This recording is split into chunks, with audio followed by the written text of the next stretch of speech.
Sir सबसे बड़ा मसला जो है वो रिवीजन का है। बिल्कुल सही कह रहे हैं। सबसे बड़ा मसला जो है वो रिवीजन का है। बहुत बड़ा कोर्स है, बहुत बड़ा कोर्स है, बहुत कॉम्प्लेक्स और बहुत स्कैटर्ड है।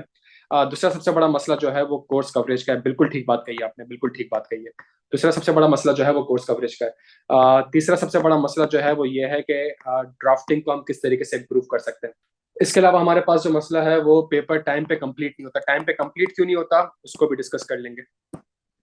और इसके अलावा सर इंडिविजुअली फाइंड है, लेकिन जब वो सवाल में लिंक होके आती हैं चीजें तो बड़ा मसला हो जाता है, तो बड़ा मसला हो जाता है। सर कुछ एरियाज ऐसे हैं जो कि काफी टेक्निकल हैं। बिल्कुल ठीक कह रहे हैं आप, कुछ एरियाज ऐसे हैं जो कि काफी टेक्निकल हैं। ग्रेड ए का क्या करें सर, काफी लेंदी है, काफी लेंदी है, और वो चीज को कवर करना थोड़ा सा मुश्किल हो जाता है। बिल्कुल सही कह रहे हैं, बिल्कुल सही कह रहे हैं। सर चीजों के ऊपर एक तरीके से हम ग्रिप या कमांड कैसे लेकर आए। और इसके अलावा मसला है वही वाली बात कि क्वेश्चन में पेपर को पिक करना कि ये सवाल कहाँ से आया है, ये सवाल कहाँ से आया है, काफी काफी मुश्किल हो जाता है। यही मसला है बच्चों। हाँ सबसे इंपॉर्टेंट चीज सर, ये ओपन बुक को कैसे यूज करें। ओपन बुक को कैसे यूज करें, अगला मसला हमारा ये भी है। पेपर को किस सीक्वेंस में अटेम्प्ट करें। बिल्कुल बिल्कुल सही बात कही। अभी मैंने विंटर 24 का एक सवाल कराया था, 4-5 सवाल एक साथ कराए थे। तो उसमें मैंने सबसे बड़ा बच्चों को यही कहा था कि जिसने क्वेश्चन नंबर 1 पहले पिक करा होगा वो चांसेस है कि वो फेल हुआ होगा। बच्चों ये मसले, व्हाट इफ अगर मैं आपसे कहूं कि इनशाला इनशाला नेक्स्ट 2 घंटे में ये सारे इश्यूज हमारे रिजॉल्व हो जाएंगे। पता है हमें प्रैक्टिस करनी होगी, लेकिन व्हाट इफ अगर मैं आपसे कहूं कि मैं कुछ ऐसी टेक्निक्स आपसे डिस्कस कर लूंगा, कुछ ऐसी चीजें आपसे डिस्कस कर लूंगा कि हमारे पास जो अभी पेपर में 1 महीना रहता है, उन सारे 1 महीने के अंदर ये सारी की सारी चीजें हमारी कवर हो जाएंगी, और उसका एक फ्लेवर मैं आपको अगले 1.5-2 घंटे में दे दूंगा। क्या यहाँ पे सही है, ताकि ताकि हमें पता चल जाएगा हमारा एजेंडा, हमारा वर्कशॉप का एजेंडा है क्या। ये क्लियर है बच्चों। और इसके लिए मैंने बहुत सी अच्छी चीजें कंपाइल भी कर ली हैं, बहुत से आप लोगों के लिए कोशिश भी कर ली है। तो उससे फायदा इंशाल्लाह ये हो जाएगा हमारे पास कि हमें थोड़ा सा आइडिया ये हो जाएगा कि किस तरीके से हमने इन सारी चीजों के ऊपर अगले 1.5 से 2 घंटे में इन सारी चीजों को हम कवर कर सकते हैं, और क्या टेक्निक होगी जिसके बेसिस हम ये कवर। इसके अलावा कोई मसला है मेरे बच्चों तो मुझे बताएं। देखिए टाइम आपका भी कीमती है, टाइम मेरा भी कीमती है, आई का भी कीमती है, ठीक है। तो उसमें उसमें चले, एक और बच्चे ने कहा कि यार कितना लिखना है, उसको भी आज हम डिस्कस करेंगे कितना लिखना है। सही है। अच्छा, टाइम आपका भी कीमती है, मेरा भी कीमती है, तो हम कोशिश ये करेंगे कि आपने जवाब देना है, ताकि अगर आगे मूव करना है हम आगे मूव कर रहे हैं, आगे मूव नहीं करना तो फिर हम उसको डिस्कस करें, ठीक है। तो जवाब सबने देंगे, ठीक है। बच्चा कहता है कि सर मुझे रिटेन नहीं होता, रिटेन करने की आपको जरूरत भी नहीं है। तो ये सारी टेक्निक, सारी चीजें मैं इंशाल्लाह इंशाल्लाह आपके साथ आज बैठ के डिस्कस करूंगा। मैं एक छोटी सी चीज दे दूं, उसमें बहुत से बच्चे ऐसे होंगे जो कि वर्कशॉप के होंगे। तो जो वर्कशॉप के ऊपर मैंने एक अलग से वीडियो बना दी है, लेकिन मैं आपको एक चीज बता दूं कि जितना भी हमारा कोर्स है, और कोर्स के किस तरह वेटेज के हिसाब से उसको 30-40 घंटे में हम मैक्सिमम 100% कवर कर सकते हैं, और जितने भी रिसेंट पास्ट पेपर के अटेम्प्ट है उनको हम कवर कर सकते हैं। तो उसका एक स्पेसिफिक वर्कशॉप का पोर्टल आप लोगों के लिए ऑलरेडी अवेलेबल है। सही है। तो अगर आप चाहें तो आप इसको भी रेफर कर सकते हैं। मेरा जो फोकस होगा वर्कशॉप में वो इन सारी चीजों के ऊपर फोकस होगा कि अगर मैंने भी एक चीज पूरी पढ़ा दी है, ठीक है, तो मैं किस तरीके से बच्चों को 6 घंटे में 8 घंटे में सारी की सारी चीजें एक किसी तरीके से उसको समराइज करके दे दूँ। क्या यहाँ तक सेंस बनता है आपका। अच्छा, तब हम काम ये करेंगे कि एक काम हम ये करते हैं, पोर्टल पोर्टल का मैंने अभी आपको बताया। फायजा के पोर्टल के अंदर जितने भी हमारे टॉप लाइक इंश्योरेंस ऑर्डिनेंस है, तो 48 मिनट्स में मैंने इंश्योरेंस ऑर्डिनेंस को पूरा कवर करा लिया स्मार्ट हैंड आउट के थ्रू। सही है। इसी तरह बैंकिंग ऑर्डिनेंस हमारे पास है, तो बैंकिंग ऑर्डिनेंस में एक 66 मिनट के लेक्चर में मैंने सारी चीजें कवर कर, जिसका इलस्ट्रेशन भी है। सिमिलरली हमारे पास एनबीएफसी है, उसके कुछ अच्छे लेक्चर्स हमारे पास। सीओसीजी में आईकैप कंपैरिजन पूछता है, सीओसीजी पब्लिक सेक्टर रूल्स का, तो इसके अंदर हमारे पास शॉर्ट वीडियोस और कंपैरिजन के ऊपर एक कॉम्प्रिहेंसिव वीडियोस है। तो इस तरीके से इन सारी चीजों के ऊपर मैंने चीजें कवर कराई, और जो हम पास पेपर्स कर रहे हैं, वर्कशॉप कर रहे हैं, वो भी इसके अंदर हमारे पास कवर्ड हो जाएंगी। बड़ा जरूरी है कि जो चीज मैं आपसे कहूंगा आपने उसको समझने की कोशिश करनी है, ठीक है। और जो टेक्निक मैं बताऊंगा, अगर वो टेक्निक आपके समझ में आ जाएगी ना, तो ये जो 100% कोर्स है ना, इंशाल्लाह मैं आपको गारंटी के साथ कहता हूँ, अगले 1-1.5 घंटा आपके लिए इतना फायदा होगा कि आप कहेंगे ठीक है यार, बस अब मैंने इस चीज के ऊपर एफर्ट करनी है, इस चीज को रिवाइज करना है, और मैं इंशाल्लाह बड़े आराम से पेपर पास कर लूंगा। एक काम फौरन से ये करते हैं कि हम फौरन से, हमारे पास लास्ट टाइम का पेपर था आई कैप का, हम उस पर आते हैं। और उसके जो शुरू के 4-5 सवाल हैं वो मैंने ऑलरेडी वर्कशॉप वाले पोर्टल में अपलोड कर दिए हैं, ठीक है। और हम कोशिश ये करते हैं कि जो मजीद सवाल करना है वो हम आज उसको इंशाल्लाह करने की कोशिश करते हैं। और सिर्फ हम आंसर पे फोकस नहीं करेंगे, बल्कि हम अपने पूरे रिवीजन को, पूरे असेसमेंट को, पेपर में कैसे पिक करना है, क्या लिखना है क्या नहीं लिखना। तो बस अभी हम एक काम ये कर लेते हैं, हम फौरन से एक चीज के ऊपर आते हैं। और एक चीज के ऊपर अब ये देखिए, अब मैं आपके साथ एक सवाल पढ़ रहा हूँ, ठीक है। और आप ये इसका पर्पस क्या है, इसका पर्पस ये है कि आप यूं समझे कि आप पेपर में बैठे हुए ठीक है, और ये आपके सामने एक सवाल पेश हो जाता है, ठीक है, आपका रिवीजन हुआ है या आपका रिवीजन नहीं हुआ, और ओपन बुक जो है एक ब्लेसिंग आपके लिए रखी गई है, ठीक है। किस तरीके से आपने सवाल को पिक करना है, किस तरीके से सवाल को पिक नहीं करना, और सवाल पिक क्यों नहीं हो रहा है या सवाल पिक हो रहा है, उसकी प्री कंडीशंस क्या है, वो सारी की सारी मैं इंशाल्लाह अगले 5 से 7 मिनट में आपसे डिस्कस कर लूंगा, ठीक है। अगर वो टेक्निक आपको समझ में आ जाएगी, आप यकीन करें, आप कहेंगे यार सर ये तो बहुत आसान हो गया, और ये यकीन करें आप अगले 1 महीने में इस बेसिस पे पढ़ सकते हैं चीजों को। Hazelwood Investment Finance Limited, a listed company, obtained a license to operate as a non-banking finance company. In September 2024, AHL acquired 51% shares of HFL. The Pakistan Credit Rating Agency has awarded a long-term credit rating of BBB and A+ to HFL and AHL respectively. An extract of the HFL's draft financial statement as on 30 September 2024 is as follows. उसने आपको paid up share capital दे दिया, statutory reserve दे दिया, revenue reserve दे दिया, total assets दे दिया, contingent liability दे दी, और फिर उसने आपको कहा कि following are some matters related to HFL, सही है। और सवाल की रिक्वायरमेंट है under the applicable corporate law, ये एक रिक्वायरमेंट आपको बार बार दिखेगी एग्जामिनर की तरफ से, under the requirement of applicable corporate law, सही है, evaluate the HFL position in each of the above matter and advise suitable course of action for HFL. तो वो कह रहा है कि सिर्फ आपने इवेल्युएट नहीं करना है, सवाल की रिक्वायरमेंट को हमेशा अच्छे से देखना है कि सिर्फ हमने इवेल्युएट नहीं करना है, बल्कि एंड जब आ जाएगा तो मतलब है सवाल की 2 रिक्वायरमेंट है। तो ये 7 नंबर हासिल करने के लिए आपको 7 नंबर हासिल करने के लिए आपको 2 चीजें कवर करनी पड़ेगी, आपने इवेल्युएट भी करना है और आपने कोर्स ऑफ एक्शन भी बताना है, एक सुटेबल कोर्स ऑफ एक्शन बताना है। अच्छा, सबसे पहले मुझे ये बता दे, ये सवाल हमारे पास आया कहां से। ये बड़ा क्लियर है, ये सवाल की सबसे अच्छी बात यह है कि एग्जामिनर ने आपको ये बड़ा क्लियरली आपको कह दिया है कि ये सवाल आया है नॉन बैंकिंग फाइनेंस कंपनी से, सही है। और वो आपसे रिक्वायरमेंट में क्या कह रहा है, under the applicable corporate loss. अच्छा, ये under the applicable corporate loss क्यों कह रहा है, under the applicable corporate loss इसलिए कह रहा है बिकॉज मेरा एनबीएफसी कहाँ कहाँ पे कवर्ड है, बच्चों जल्दी से बता दें, मेरा एनबीएफसी कहाँ कहाँ पे कवर्ड है। मेरा एनबीएफसी कवर्ड है कंपनीज ऑर्डिनेंस 1984 में, मेरा एनबीएफसी कवर्ड है एनबीएफसी रूल्स में, और मेरा एनबीएफसी कवर्ड है एनबीएफसी रेगुलेशन में। अब ये इतना आसान सवाल है, लेकिन बच्चा इस आंसर को ढूंढने के लिए, फॉर एग्जांपल जब मैं आपके सामने पहला सिनेरियो पढ़ूं, HFL CEO is due to retire with 15 January 2025 being his last working day, HFL board intend to appoint Wasim Mahmood, the current CEO of AHL, to the position, considering his familiarity with the group policies and his ability to handle both roles effectively। सही है। तो पहला सवाल अगर मैं देखूं तो हमेशा याद रखिएगा, पहला सवाल आपके पास आया है सीईओ के, कि क्या एक सीईओ को जो अपॉइंट करने जा रहे हैं क्या वो अपॉइंट कर सकते हैं या नहीं कर सकते। दूसरा सवाल जो है वो है, Saif Nasir resigned from HFL and his final dues were transferred to his bank account in June 2024. However, Saif was not satisfied with the dues received and following a dispute with the HFL Human Resource Department, filed a litigation case against HFL. This has resulted in a contingent liability of rupees 10 million, which has not been included in the contingent liability disclosed in the FS। यहाँ पे वो include नहीं हुआ, which has been disclosed, which has not been disclosed। तो पहला सवाल मैं कह सकता हूँ मेरे पास सीईओ से आया है, दूसरा सवाल मैं कह सकता हूँ मेरे पास contingent liability से आया है। Zakir Rahman, an employee of HFL since 2005, has approached HFL to obtain a finance of rupees 1 million in his spouse name. His spouse is a home-based baker specializing in customized cake. HFL manager intend to issue the loan without conducting any customer due diligence procedure। तो तीसरा सवाल मैं कह सकता हूं कि मेरे पास जो आया है वो कहां से आया है प्यारे बच्चों, तीसरा सवाल कहां से आया है, एएमएल से। अच्छा, अब मेरी बात आप हमेशा याद रखें, जब भी आप पेपर में आई कैप का क्वेश्चन अटेम्प्ट करने जाएंगे, सबसे पहले आपने सवाल पूरा रीड करना है।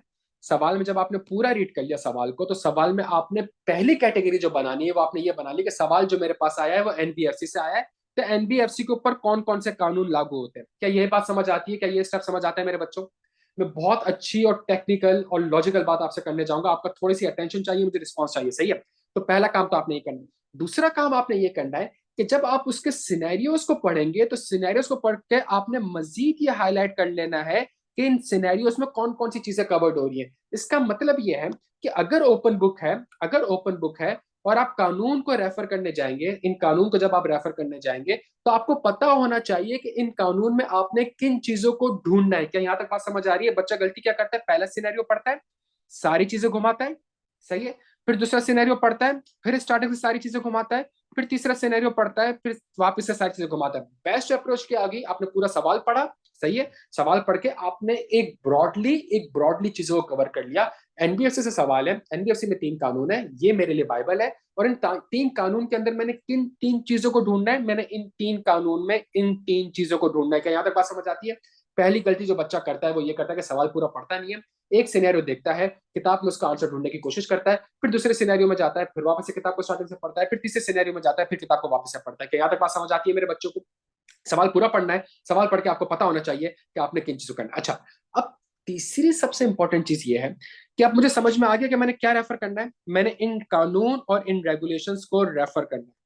जब मैंने इन कानून और रेगुलेशन को रेफर करना है, तो अच्छा मुझे एक बात बताएं, अगर 1000 बच्चों ने पेपर दिया होगा, अगर 1000 बच्चों ने पेपर दिया होगा, आपको लगता है कि 1000 बच्चों ने एनबीएफसी रूल्स एंड रेगुलेशन को रेफर किया होगा? क्या ये बात आप एग्री करते हैं? ऐसा हो ही नहीं सकता कि जो बच्चा सीफएफ 2 का पेपर देने जा रहा है वो इस सवाल को पढ़ के भी, तभी आप समझने की कोशिश करेगा मैं क्यों एनबीएफसी स्टार्ट कर रहा हूं, इस सवाल को पढ़ने के बावजूद भी वो NBFC rules and regulation refer ना करें, मतलब एक बीकॉम वाला भी रेफर कर लेगा कि उसके सामने इंडेक्स रखा जाए तो वो कहेगा एनबीएफसी सवाल है, ठीक है।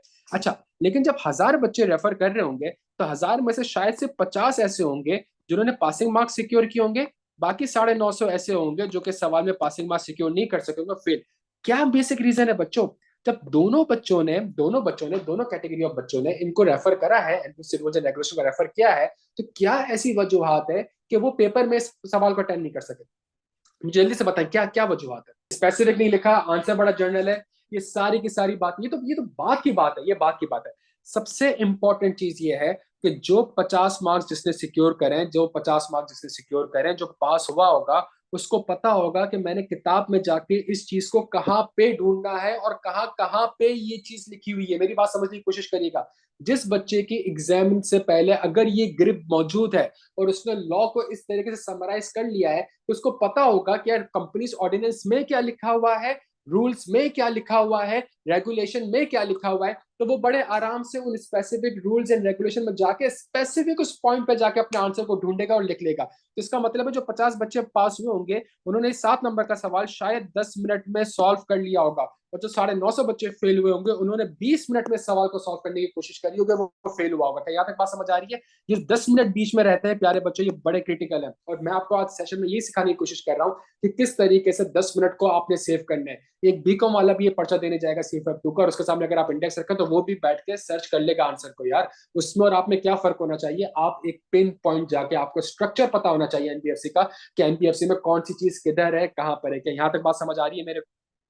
क्या तक बात? और मैं पूरे हर सवाल में आपके साथ इसी तरीके से एनबीएफसी को रिवाइज भी करा दूंगा, क्या टेक्निक, और अगर वो टेक्निक आपने फॉलो नहीं करेगी अब तक तो इसका मतलब है कि आपकी तैयारी अभी भी इनकम्प्लीट है। एनबीएफसी के लेक्चर्स देख लिए होंगे आपने, सही है, एनबीएफसी के आपने लेक्चर्स देख लिए होंगे, चीजें देख ली होंगी, लेकिन एनबीएफसी में आप अपनी असेसमेंट कैसे करेंगे कि हाँ मेरी तैयारी पूरी कंप्लीट है? ये असेसमेंट कैसे होगी, ये हम सारी बैठ के इन चीजों पर डिस्कस करेंगे। क्या याद है, बात समझ आती है? अब ये सवाल मैंने आपके साथ पढ़ा है, अब ये सवाल मैंने आपके साथ पढ़ा है, और मैं आपके साथ एक कोशिश ये करने जा रहा हूँ, एक चीज ये करने जा रहा हूँ। एक काम बच्चों आप लोग ये करें, एक काम जल्दी से आप लोग ये कर लें, मेरी रिक्वेस्ट आपसे, एक बार इस सवाल को आप अपनी फ्रीक्वेंसी और अपने पेज के हिसाब से पढ़ लें। किताब सबके सामने मौजूद है भाई?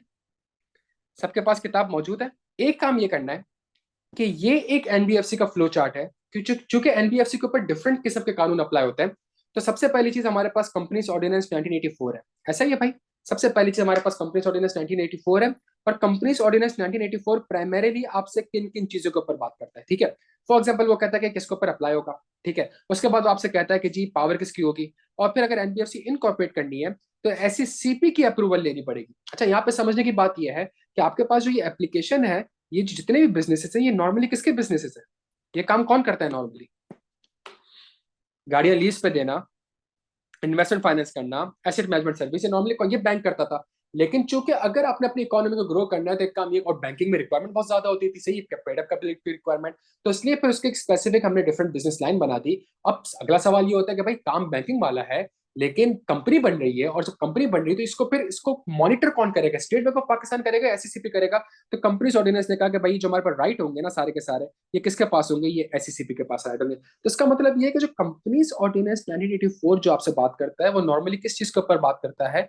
लीगल फ्रेमवर्क के ऊपर बात करता है। अच्छा, एक चीज मैं आपके सामने थोड़ी सी लिंकिंग समझाने की कोशिश कर रहा हूँ। यहाँ पे लिखा हुआ है कि जी अगर आपने एनबीएफसी इनकॉर्पोरेट करनी है तो किसकी अप्रूवल लेनी पड़ेगी? क्या लिखा हुआ है, किसकी अप्रूवल लेनी पड़ेगी?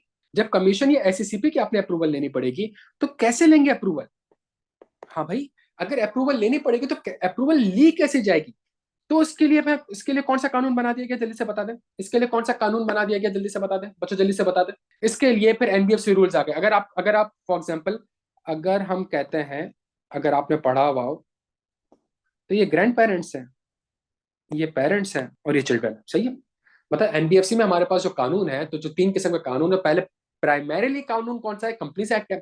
उसके बाद कौन सा कानून है, एनबीएफसी रूल्स है। और फिर मजीद कौन सा कानून आया हमारे पास एनबीएफसी रेगुलेशन आई, ठीक है। एनबीएफसी एनबी सिंपल सी बात कर रहा हूं मैं आपसे, बहुत सिंपल सी बात कर रहा हूं। क्या एनबीएफसी में हमारे पास जो रूल्स है, तो रूल्स का स्ट्रक्चर क्या है कि भाई अगर अगर आपने कंपनी को इनकॉर्पोरेट करें तो कंपनी इनकॉर्पोरेट होगी कैसे? तो यहाँ पे एनबीएफसी रूल्स में क्राइटेरिया बताया है कि कौन सा ऐसा शख्स है जो कि एलिजिबल है कंपनी बनाने के लिए, एनबीएफसी बनाने के लिए। तो पहली चीज एलिजिबिलिटी क्राइटेरिया की बात कर ली। उसके बाद कहा कि परमिशन टू फॉर्म एनबीएफसी। तो अगर परमिशन टू फॉर्म एनबीएफसी है, तो फिर अगर ये बंदा एलिजिबल है, अगर ये बंदा एलिजिबल नो है, तो क्या एनबीएफसी बन सकती है? नहीं सर, प्रोसेस ही एंड हो गया। अगर एलिजिबिलिटी क्राइटेरिया है यस, तो क्या कंपनी बन सकती है? हाँ जी, कंपनी बन सकती है। तो फिर कंपनी बनेगी तो प्रोसेस क्या होगा? कंपनी बनेगी तो प्रोसेस ही होगा, आपने एप्लीकेशन और पैसे देने होंगे कमीशन को, सही है। पैसे वो वाले नहीं, पैसे वो वाले जो कि फीस प्रिस्क्राइब है, ठीक है। अच्छा, जब आप उसको एप्लीकेशन देंगे, तो फिर एप्लीकेशन लेने के बाद यहाँ पे एक एनबीएफसी कंपनी बन जाएगी, सही है, कंपनी बनेगी। हमेशा याद रखें, कंपनी बनाने के पीछे कौन होगा? कोई ना कोई पर्सन होगा। वो पर्सन कौन होना चाहिए, जल्दी से बता दें, वो पर्सन कौन होना चाहिए? वो एलिजिबल पर्सन होना चाहिए। अगर कंपनी बन जाएगी, तो फिर जो लाइसेंस मिलेगा इन चीजों का, जो लाइसेंस मिलेगा, उसके लिए कुछ कंडीशंस ग्रांट होंगी, सही है। यहाँ पे हमारे पास कुछ कंडीशंस है कि एनबीएफसी बन चुकी है, और एनबीएफसी अगर कोई बिजनेस करना चाह रही है, जो कि एनबीएफसी कंपनीज ऑर्डिनेंस में लिखा हुआ है, तो उस बिजनेस को करने के लिए आपने आपने किसी कंडीशंस को कंप्लाई करना पड़ेगा, तभी आपको एनबीएफसी का लाइसेंस मिल जाएगा। हजारों कंपनी मौजूद है, लेकिन हर कोई ये काम नहीं कर सकता अनलेस आप जाके एससीसीपी से लाइसेंस लेंगे, और लाइसेंस के ऊपर आपके पास ये कुछ रिक्वायरमेंट्स लिखी है, सही है। और फिर उसके बाद लिखा हुआ है कंडीशन एप्लीकेबल टू एनबीएफसी। और जब लाइसेंस मिल जाएगा उस कंपनी को, तो अब वो जो एनबीएफसी कंपनी है, उसके ऊपर उसने कुछ बातें बता दी हैं आपको कि आपको कंडीशन जो है इनसे कंप्लाई करना पड़ेगा। इसका मतलब है 2 किस्म की कंडीशन है। एक, लाइसेंस ऑब्टेन करने के लिए आपको किसी कंडीशन से कंप्लाई करना पड़ेगा, और वंस लाइसेंस ऑब्टेन हो जाएगा, तो आपको एससीसीपी खुला हाथ नहीं दे सकता, आपके ऊपर मजीद कुछ कंडीशंस अप्लाई हो रही होंगी जिससे आपने कंप्लाई करना होगा। क्या यहाँ तक बात समझ आती है मेरे बच्चों को? क्या यहाँ तक बात समझ आती है? अच्छा, ये पूरे बहुत बड़े कानून को मैं ऑलरेडी 1 पेज पे लेकर आ गया हूं, और मैं इसको मजीद 2 लाइनों में भी लेके आ जाऊंगा, ताकि ये असेस करने के लिए क्या आपकी इस लेवल पे ग्रिप है कि नहीं है, किस पे फोकस करना चाहिए, किस पे फोकस नहीं करना चाहिए। मैं सिर्फ आंसर रीड नहीं करूंगा, मैं स्ट्रक्चर बताने की कोशिश कर रहा हूं, तो थोड़ा स्ट्रक्चर पे फोकस करिएगा, सही है। उसके बाद जब एनबीएफसी रूल्स बन गया, तो मुबारक को यहाँ पे एनबीएफसी कंपनी बन चुकी है, जिसके पास लाइसेंस ऑब्टेन हो चुका है। क्या ये कहना मुनासिब है बच्चों?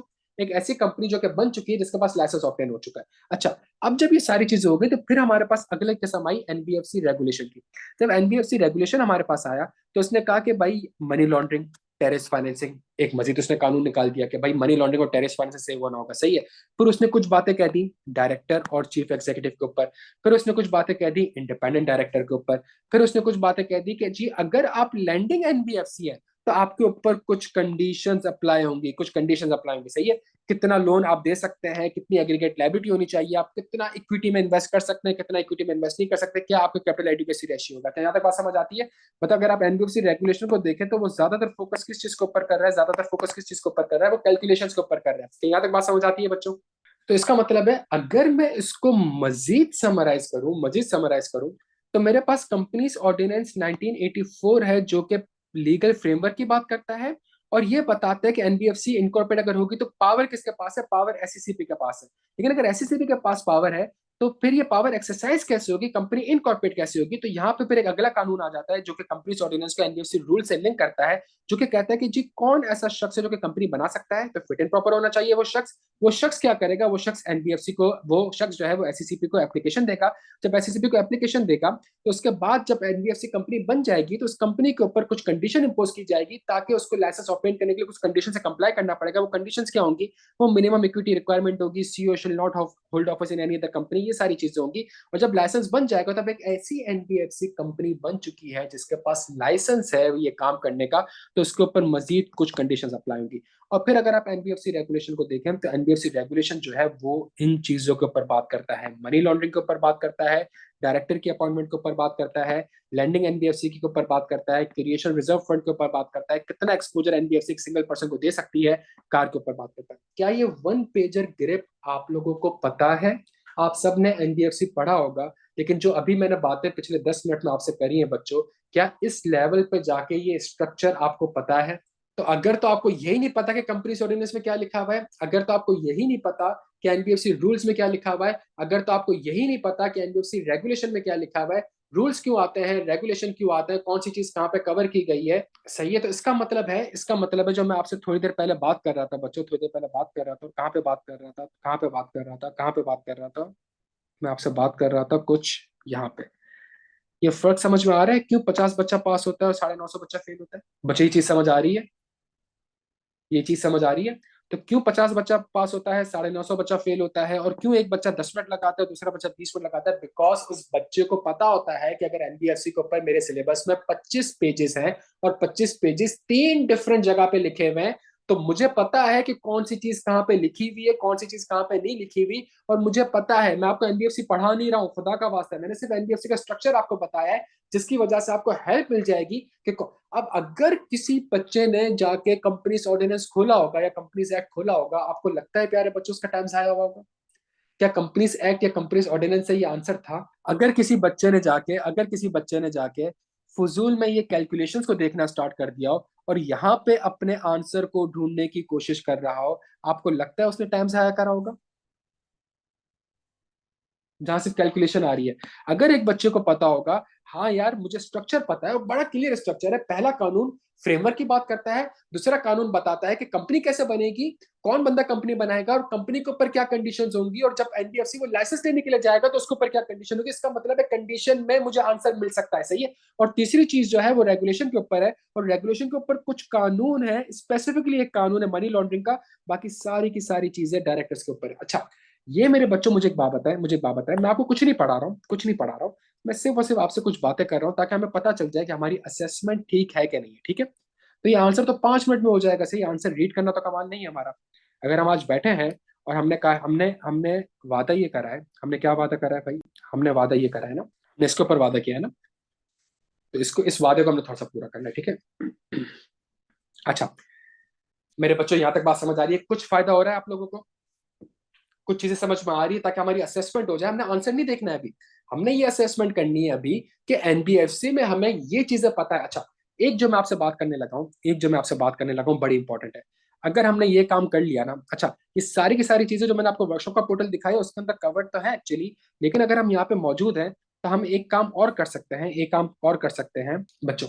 मेरी एक बात सुने, जो मैं आपसे बड़ी इंपॉर्टेंट बात करने जा रहा हूँ, कि अगर आप एक चीज समझ जाए ना थोड़ी सी, जो मैं आपसे डिस्कस करने की कोशिश कर रहा हूँ, अगर ये वन पेजर समरी आपको मिल गई, सही है, ये वन पेजर समरी है, अगर आपने नहीं करी ये असेसमेंट तो इसका मतलब है, अब जो मैं आपसे बात करने की कोशिश कर रहा हूँ वो बड़ी इंपॉर्टेंट है, और अगर आप वो समझ गए तो इंशाल्लाह इंशाल्लाह अच्छा हो जाएगा।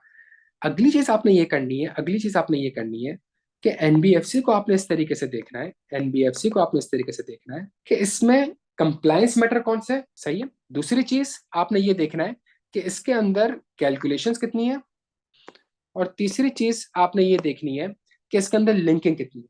तो ये बात समझ आती है?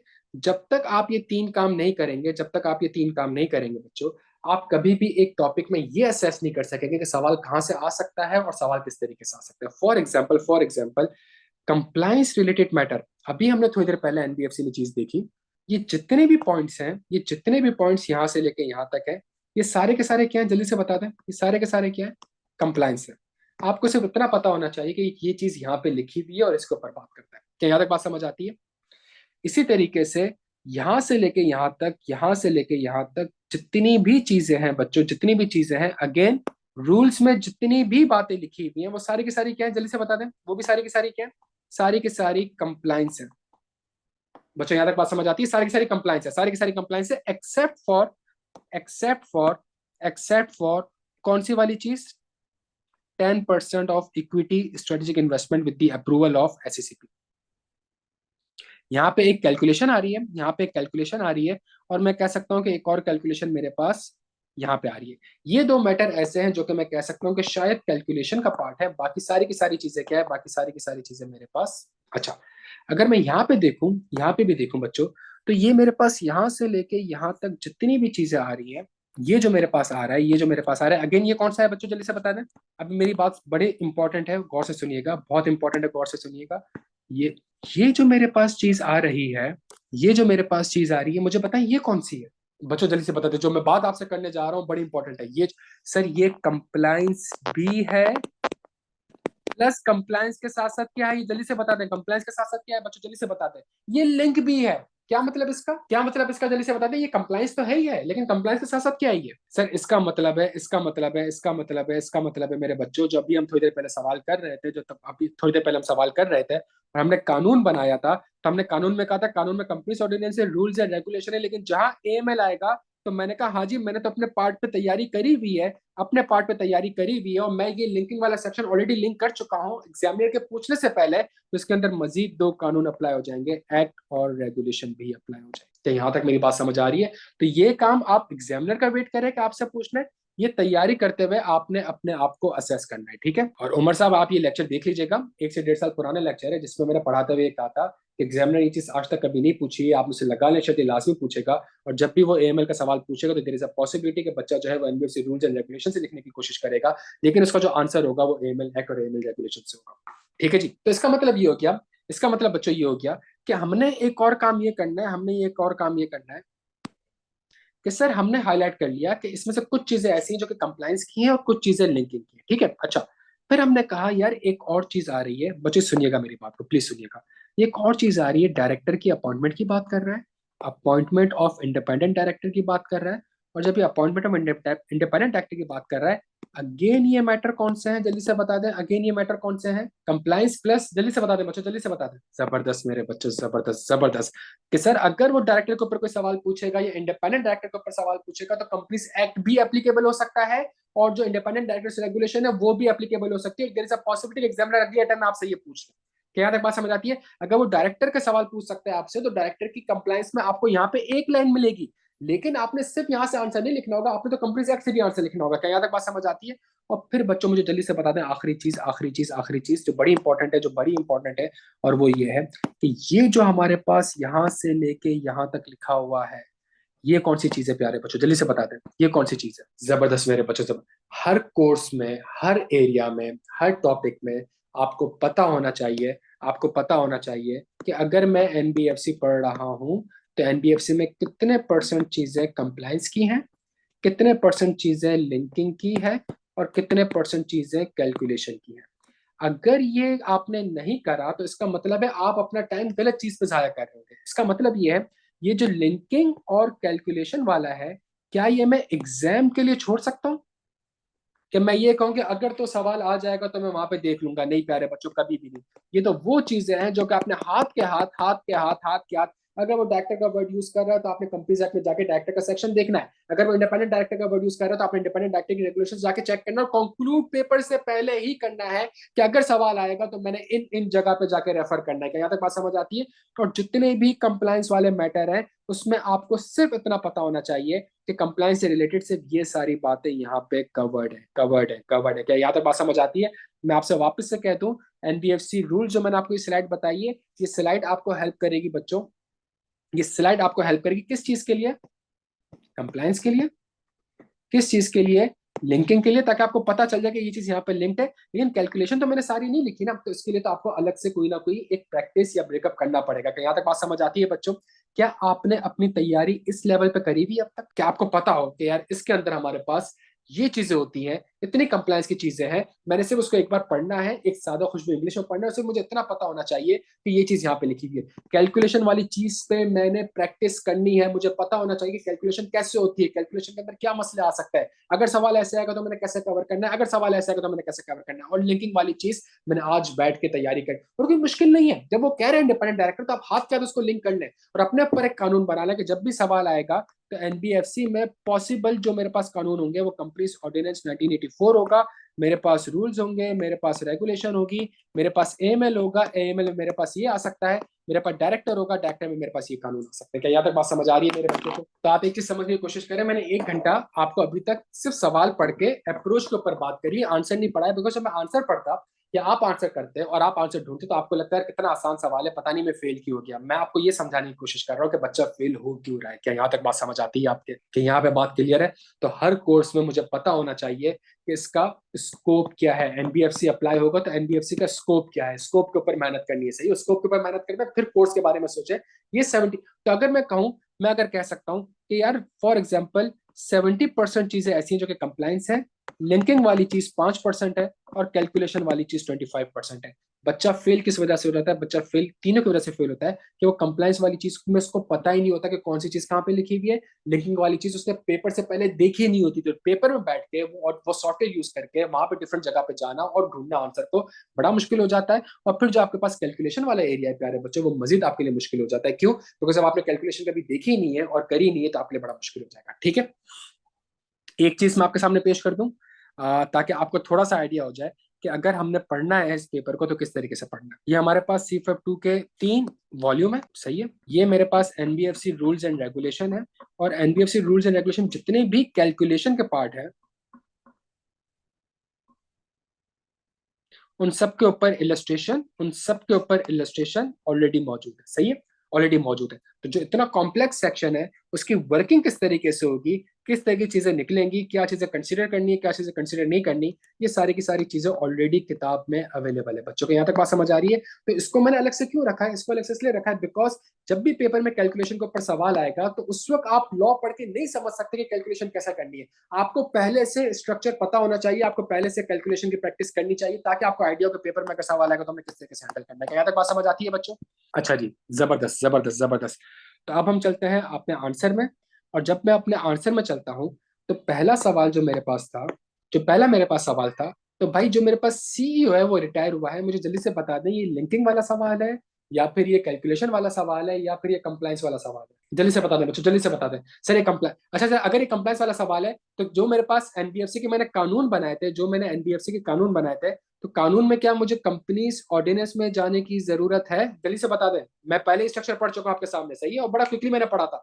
क्या मुझे ऑर्डिनेंस में जाने की जरूरत है? इसका मतलब ऐसा मेरे लिए लॉज तो 3 रेलिवेंट है, लेकिन इसका आंसर मुझे कहाँ से मिलेगा? इसका आंसर मुझे या तो रूल से मिल सकता है या रेगुलेशन से मिल सकता है, या दोनों से मिल सकता है। क्या यहाँ तक बात समझ आती है? और चूंकि मैंने स्ट्रक्चर बनाया हुआ है तो मैं फौरन से रूल्स एंड रेगुलेशन में गया। अच्छा, जब मैं रूल्स एंड रेगुलेशन में भी जाऊंगा मेरे बच्चों, मुझे जल्दी से बता दें, जब मैं रूल्स एंड रेगुलेशन में भी जाऊंगा तो क्या रूल्स एंड रेगुलेशन में तो मैं पूरे कंपनीज ऑर्डिनेंस की तरफ नहीं जाऊंगा? जब मैं रेगुलेशन की तरफ भी जाऊंगा तो क्या रेगुलेशन में मैं इन कैलकुलेशन की तरफ जाऊंगा? बच्चों जल्दी से बता दें, क्या मुझे इन कैलकुलेशन की तरफ जाने की जरूरत है? अच्छा सर, इसके अलावा मुझे बताएं कि जो कंडीशंस यहाँ में, अच्छा कौन बंदा होगा जो कि कंपनी बना सकता है, क्या उसको देखने की जरूरत है? क्या वो एप्लीकेशन देगा, उसको देने की जरूरत है? इसका मतलब है सर मेरा पास जो आंसर होगा वो सेक्शन 5 से होगा, सेक्शन 7 से होगा। क्या यहाँ तक बात समझ आती है? और अगर मैं मनी लॉन्ड्रिंग में जाऊं तो मैं मनी लॉन्ड्रिंग में कहूंगा कि जनरल एनबीएफसी रेगुलेशन में जो हमारे पास कुछ कंडीशन हमारे पास आ रही है, कुछ कंडीशन आ रही है, मैं यहाँ पे कुछ कंडीशन को देखूंगा तो मैं कितने बड़े कानून को बड़ी टेक्निक से पेपर में स्पेसिफिक जगह पे जाके अपने आंसर को ढूंढ लूंगा। क्या यहाँ तक बात समझ आती है मेरे बच्चों को? तो ये सारी चीजें मैं आपसे क्यों डिस्कस कर रहा हूँ बच्चों? ये सारी चीजें मैं आपसे इसलिए डिस्कस कर रहा हूँ ताकि अगला जो 1 महीना है हम सारा कुछ पढ़ चुके हैं, हम क्लासेस ले चुके हैं, हम किताब पढ़ चुके हैं, और बच्चा कहता है कि मुझे वो ग्रिप नहीं आ रही, मुझे वो कॉन्फिडेंस नहीं आ रहा। अगर हम इस तरीके से थोड़ी सी तैयारी कर लेंगे बच्चों साथ साथ तो हमारी ग्रिप अच्छी हो जाएगी। और मैंने अगेन 1 घंटा आपसे एक सवाल डिस्कस करा है, मैंने आंसर डिस्कस नहीं करा। मैंने आपसे अप्रोच डिस्कस करी है ताकि हमें पता चल जाए कि अगले 1 महीना हमने किस तरीके से एफर्ट्स करनी है। अगर आपको ये हेल्पफुल लगता है तो फिर हम वर्कशॉप को 4-5 दिन कर लेंगे, और जो सवाल करेंगे तो हर सवाल के साथ साथ हमारा कोई ना कोई कानून रिवाइज हो रहा होगा। तो अगर मैं देखूं इसका आंसर मैं अगर देखूं तो इसके आंसर में, तो मैं एनबीएफसी रूल्स एंड रेगुलेशन जाऊं, मुझे फॉरन से क्लॉज मिल गया, the company appoint its chief executive who does not hold such office in any other company provided that the prior approval of the commission has been obtained. और फिर दूसरी जगह पे लिखा हुआ है appoint or change its chief executive or any of its direction subject to the fulfilment of the fit and proper criteria and prior approval the commission provided the commission may refuse appointment of any person. सही है, तो CEO से related हमारे पास ये 2 section है, लेकिन relevant कौन सा होगा? रेलिवेंट ये होगा कि कोई भी अगर आप एनबीएफसी में किसी चीफ एग्जीक्यूटिव अपॉइंट कर रहे हैं तो वो किसी और कंपनी में ऑफिस होल्ड नहीं कर सकता अनलेस आपने एससीसीपी से अप्रूवल ले ली है। और अगर एससीसीपी से अप्रूवल मिल भी गई है तो उस शख्स ने फिट एंड प्रॉपर क्राइटेरिया पूरा करना होगा। क्या यहाँ तक बात समझ आती है बच्चों? तो इसका मतलब है अगर आपका इवेल्युएट, सवाल की दो रिक्वायरमेंट है, इवेल्युएट, तो इवेल्युएट में आप कहेंगे कि जी shall not hold other office, सही है, इवेल्युएट आपने कहा shall not hold office in any other company, और फिर वो आपसे कहता है कि जी मुझे एक्शन बताएं, तो एक्शन क्या होगा, एक्शन होगा कि जी एस कमीशन की अप्रूवल लेनी होगी, कमीशन की अप्रूवल लेनी होगी, प्लस प्लस प्लस अगर कमीशन अप्रूवल दे देता है तो वो बंदा क्या होना चाहिए, वो बंदा फिट एंड प्रॉपर क्राइटेरिया पूरा करना चाहिए। इसके ऊपर बिलाल शेख आ जाता हूँ, इसके ऊपर बिलाल शेख आ रहा हूँ, और जो मैं अगली 2 मिनट में आपसे बात करने जा रहा हूँ वो बड़ी अहम है, बहुत अहम है। हमेशा याद रखिएगा बच्चों, हमेशा याद रखिएगा, आपके उल्टे हाथ में ये कानून होगा जो कि आपने ढूंढ लिया है। अब तक हम किस चीज के ऊपर मेहनत कर रहे हैं कि हमने कानून को ढूंढना है, सही है, हमने कानून को ढूंढना है। आप जितना कोशिश कर ले आप लॉ को रिटेन नहीं कर सकते अनलेस जो मैं टेक्निक आपको बता रहा हूँ उससे चीजें होगी। अगर आपने कानून ढूंढ लिया है तो उल्टे हाथ पे आपने कानून रखना है, तो आपके उल्टे हाथ में क्या होगा, उल्टे हाथ में कानून होगा, सही है, और सीधे हाथ में क्या होगा, सीधे हाथ में आपके पास आपका आप आंसर लिख रहे होंगे, आपकी आंसर शीट होगी। आपने उल्टे हाथ को पढ़ना है, इसको रिप्रोड्यूस नहीं करना है। क्या यहां तक बात समझ आती है, इसको रिप्रोड्यूस नहीं करना है, जो कीवर्ड्स लिखे हुए सिर्फ और सिर्फ उसको रिक्वायरमेंट में आपने लिखना है, सही है, अपनी अंग्रेजी यूज नहीं करनी है, जो यहाँ पे वर्ड्स लिखे हुए हैं उसको वहां पे जाके आपने लिखना है। यू नहीं करना है कि पहले आपने लॉ को रिप्रोड्यूस किया और फिर आपने कहा in the above scenario, in the above scenario, in the above scenario as he is already holding office in any other company therefore it is not applicable. इस तरह आपने कुछ नहीं करना है, आप हॉट टाइम जाया कर देंगे। कि मेरी यहां तक बात समझ आ रही है आपको, इस चीज को वापस से लिखने के मार्क्स नहीं मिलेंगे, बिकॉज अगर आप इस चीज को ढूंढ चुके हैं और इसके ऊपर कमेंट्री कर चुके हैं, इसके ऊपर कमेंट्री कर चुके हैं, तो इसका मतलब एग्जामिनर को पता है कि आपने ये चीज ढूंढ ली है, तो वो ढूंढने के ऊपर आपसे ज्यादा फोकस करवा रहा है। आपको समझ आ रही है बात?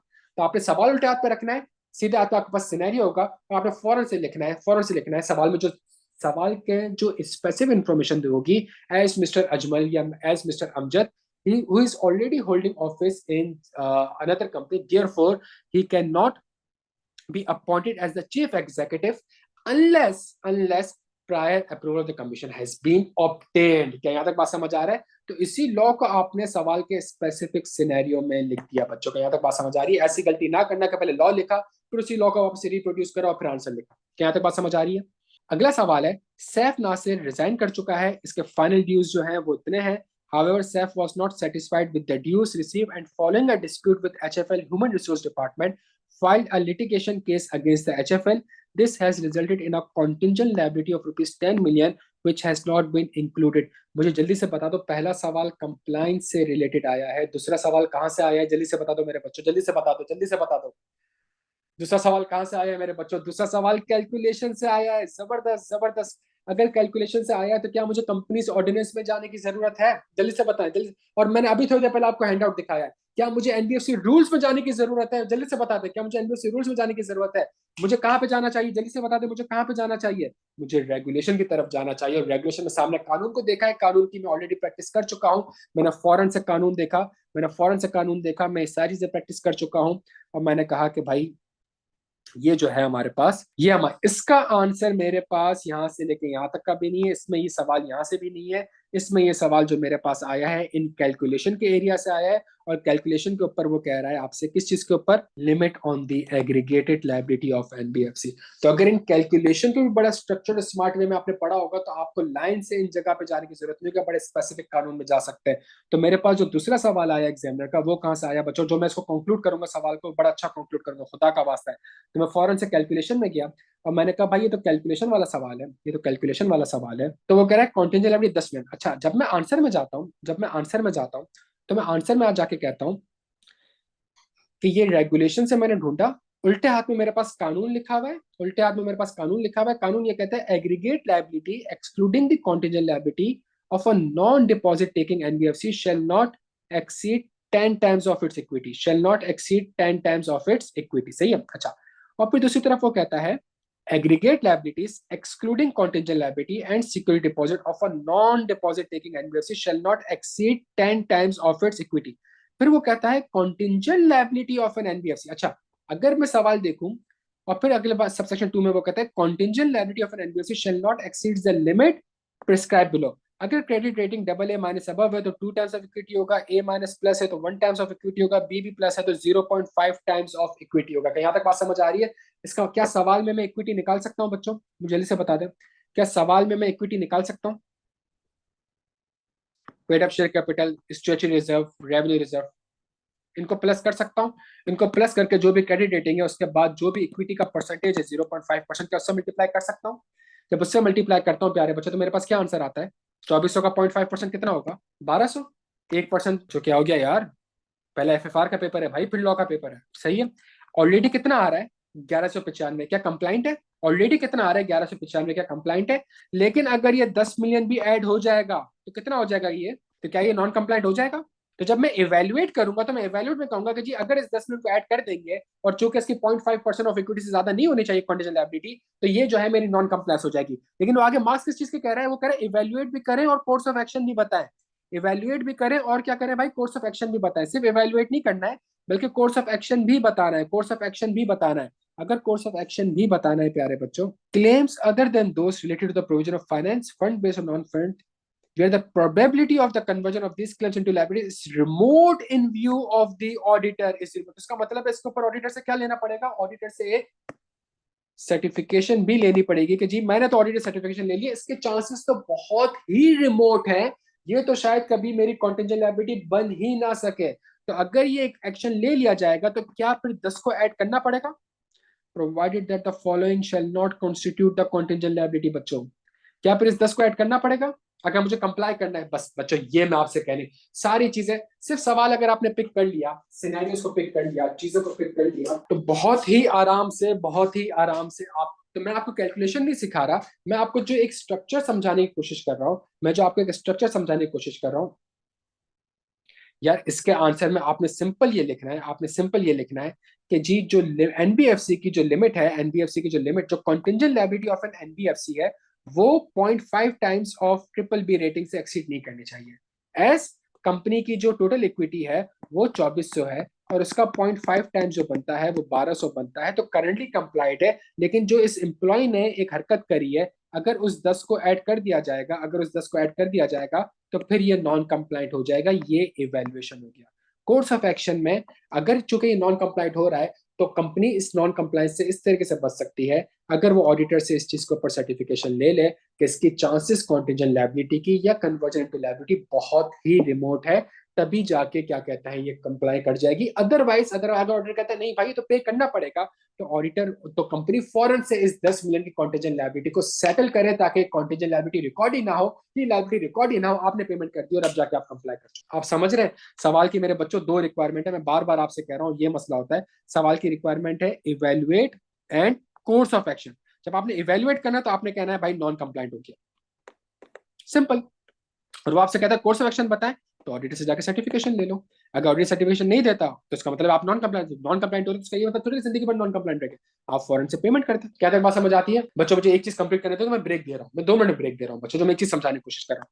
अच्छा भाई, तीसरा सवाल जो है, Zakir Rahman an employee of HFL since 2005 has approached HFL to obtain a finance of rupees 1 million in his spouse name. His spouse is a home-based baker specializing in customized cakes. HFL manager intend to issue the loan without conducting any customer due diligence procedure। बच्चों जल्दी से मुझे बता दो अब ये सवाल कहाँ से आया है भाई? बच्चों अब ये सवाल, मेरा प्यारा बच्चा, जबरदस्त जबरदस्त जबरदस्त। अब तक हमें पता ही नहीं था कि एग्जामिनर हमसे पूछना क्या चाह रहा है। हम एक सवाल पढ़ते थे, आंसर पढ़ते थे, हम कहते थे खुश। अगर आप इस सवाल को देखो, जो मैं अप्रोच आपसे डिस्कस करने जा रहा हूँ, एग्जामिनर 7 नंबर के सवाल में आपकी 3 चीजों को असेस कर रहा है, आपकी कंप्लाइंस को, आपकी कैलकुलेशन को, आपकी लिंकिंग को। क्या यहाँ तक मेरी बात आपके समझ में आती है? अगर ये बात आपके समझ में आती है, आप यकीन करें अगला 1 महीना आप बड़ी अच्छी डायरेक्शन से तैयारी कर सकते हैं और इंशाल्लाह इंशाल्लाह पेपर भी पास कर सकते हैं। मेरे बच्चों को यहाँ तक बात समझ आ रही है कि ये बात समझ आ रही है? तो इसका मतलब है एनबीएफसी में हमारे पास कंपनीज ऑर्डिनेंस रूल्स रेगुलेशन तो है ही है, लेकिन इसके अलावा हमारे पास एएमएल एक्ट और एएमएल रेगुलेशन भी अप्लाई हो जाएगी। क्या यहाँ तक बात समझ आती है मेरे बच्चों? अच्छा, इसका आंसर एनबीएफसी में भी लिखा हुआ है, सही है, इसका आंसर एनबीएफसी में लिखना है, तो जो एनबीएफसी में लिखा हुआ है वो तो लिखना ही लिखना है। उसके अलावा बाकी कानून से भी अब समझ में आया सवाल में? सर ऊपर तो एग्जामिनर कह रहा है कि यार ये एनबीएफसी है और नीचे वो कह रहा है under the applicable corporate law, और आप आई कैप पे और एग्जामिनर पे हंस रहे होते हो के ऊपर इतना बड़ा बड़ा जब एनबीएफसी लिख दिया तो नीचे रिक्वायरमेंट भी लिख देते हैं, अगर नहीं लिख रहे तो मुझे तो पता है। अब समझ में आया एग्जामिनर क्यों under the applicable corporate law लिखा है बच्चों। कि यहाँ तक बात समझ आती है? तो खुदा का वास्ता है, स्कोप आपको पता होना चाहिए, लिंकिंग वाला काम पहले से करना चाहिए। अगर ये काम आपने कर लिया, आप बड़े आराम से पेपर को पास कर सकते हैं। डन हो गया मेरे बच्चों? तो मैंने आपको आंसर नहीं पढ़ाया है, सिर्फ और सिर्फ मैं आपको बस समझाने की कोशिश कर रहा हूँ कि इस अप्रोच से अब चीजों को रिवीजन फेज में हमने लेके आना है। अगर हम इस तरीके से रिवीजन फेज में लेके आ जाएंगे, आप यकीन करें पेपर पास हो जाएगा। और मैं अगेन आपको बता दूं, पेपर में 100 नंबर में से 70% पेपर कंप्लायंस मैटर से आता है, जो कि आपने सिर्फ ढूंढना है, और पहले से अगर ढूंढा हुआ है तो पेपर आपका पास है। ठीक है, 10% और आप कह सकते हैं कि जी 15% पेपर मेरा लेट से, या 20% पेपर मेरा लिंकिंग से आता है, और 10% पेपर मेरा कैलकुलेशन से आता है। यहाँ तक बात समझ आती है बच्चों? क्लियर है हम सारे? यहाँ पे थोड़ा सा अप्रोच पे काम कर लिया, चीजों को थोड़ा सा क्विकली रिवाइज भी कर लिया। अब एक काम ये करते हैं कि जो हमने सवाल पढ़ा, उस सवाल से रिलेटेड हमारे पास है क्या? उस सवाल से हमारे पास ये है, सुनने की कोशिश करेगा, बड़ी इंपॉर्टेंट है कि हमारे पास एनबीएफसी रूल्स ये कहता है, एनबीएफसी रूल्स हमसे ये कहता है कि जी आपने डायरेक्शन इशू, आपने फॉलो करने direction to protect NBFC against their involvement money laundering activities, terrorist financing other individual. तो फॉलो करने डायरेक्शन, अब ये डायरेक्शन कहाँ बताएगा? ये रूल्स में नहीं बताएगा। तो जब पेरेंट्स ने नहीं बताया तो फिर अगली चीज कौन बताएगा बच्चों? फिर रेगुलेशन बताएगा। तो रेगुलेशन ने कहा कि prevention of NBFC in money laundering activities. सही है? An NBFC shall ensure prevention of money laundering and other legal trade activities by this and abide by such laws, directives and circulars as may be issued by the federal government or the commission. जल्दी से बता दे federal government or the commission किसकी बात कर रही है? समझ आ रही है बात? To safeguard the NBFC notwithstanding generality of the regulation 9(1). ऊपर जो वो कह रहा है किससे कंप्लाई करना है, कह रहा है इससे तो कंप्लाई करना है, लेकिन रेगुलेशन ने कहा मैं भी अपने तरफ से कुछ बता देता हूं। NBFC shall comply with the following condition: it shall determine the true identity of the prospective customer. It shall accept money from a customer only after ensuring that an account has been opened in the name of the customer. It shall establish effective procedures. सारी की सारी चीज इसने यहाँ पे आपको process बता दिया है, कैश पेमेंट्स वाली चीजें बता दी, सब बता दिया, प्लस एएमएल एक्ट और रेगुलेशन भी बता दिया। अगर मैं एएमएल एक्ट और रेगुलेशन में आता हूँ तो रेगुलेटेड पर्सन कौन है? अच्छा, एएमएल की जो चेकलिस्ट है वो मैं आपसे तभी शेयर करता हूँ। Who are the regulated person? Regulated person means securities broker, futures brokers, insurer, तकाफुल ऑपरेशन, एनबीएफसी। क्या यहाँ तक बात समझ आ रहा है? तो इसका मतलब है एएमएल रेगुलेशन में जो आपसे बात की गई है वो यहाँ पे एप्लीकेबल हो जाएगी। सही है? और क्या कहता है वो? Can a regulated person establish business relationship before identify the identity of a customer? The regulated person should verify the identity of the customer and beneficial ownership before establishing a business relationship or during the course of establishing a business relationship. ये सारी चीजें मैंने आपको पढ़ा दी, इसका ultimate conclusion क्या है? इसका अल्टीमेट कंक्लूजन ये है, वो कह रहा है सवाल में इवेल्युएट करें और कोर्स ऑफ एक्शन बताएं। तो इवेल्युएट करना है, जब मुझे इवेल्युएट करना है तो मैं क्या इवेल्युएट करूंगा? मैं इवेल्युएट ये करूंगा भाई, an employee of HFL since 2005 has approached HFL to obtain a finance of 1 million in his spouse name. His spouse is a home based broker specializing in customized case. HFL manager intends to issue the loan without conducting any customer due diligence procedure. क्या ये कर सकता है भाई? Evaluate करें, क्या ये कर सकता है? Based on NBFC rules, based on NBFC regulation, based on AML act, based on AML regulation, ये नहीं कर सकता। तो बताए फिर सुटेबल कोर्स ऑफ एक्शन क्या होगा? जल्दी से बताइए सुटेबल कोर्स ऑफ एक्शन क्या होगा? सिंपल सी बात है, उसको जो है, चूंकि एनबीएफसी एक रेगुलेटेड पर्सन है, एनबीएफसी कानून के तहत उसको कस्टमर की आइडेंटिटी एस्टैब्लिश करनी पड़ेगी before entering into any business relationship. का यहाँ तक बात समझ आती है? मैं एक चीज आपके साथ और डिस्कस कर लूं बच्चों, जो थोड़ी सी इंपॉर्टेंट है। एएमएल के ऊपर जब हम सवाल करेंगे तो उसको डिस्कस करेंगे, लेकिन ये एक एएमएल की चेकलिस्ट मैंने बनाई थी जो कि बड़ी इंपॉर्टेंट है। तो कुछ लॉ को पढ़ने का तरीका क्या होता है? कुछ लॉ को पढ़ने का तरीका ये होता है कि आप लॉ से सवाल करें और आप ये देखें कि क्या उन सवालात के आंसर आपको मिल रहे हैं। मनी लॉन्ड्रिंग क्या है? मनी लॉन्ड्रिंग ये है। पनिशमेंट क्या है? पनिशमेंट ये है। सही है? अच्छा, ये एएमएल एक्ट है आपके पास, सही है। एनईसी क्या है? एनईसी ये है। एफएमयू क्या है? एफएमयू ये है। पावर एंड फंक्शंस क्या है? ओवरसाइट क्या है? रिपोर्टिंग एंटिटी क्या है? फिर रिपोर्टिंग एंटिटी को डेफिनेशन दे दी कि रिपोर्टिंग एंटिटी क्या होगी। ठीक है, फिर उसने कहा एसटीआर क्या होगी? सस्पेंस ट्रांजैक्शन वो ये होती है। फिर इसके ऊपर सारे क्वेश्चंस है और उसके बेसिस पे उसके आंसर है। और जहां एक्ट और रेगुलेशन आपस में लिंक्ड होता है तो कुछ सवाल ऐसे हैं जो कि एक्ट में भी कवर्ड है और कुछ सवाल ऐसे हैं जो कि रेगुलेशन में भी कवर्ड है। सही है?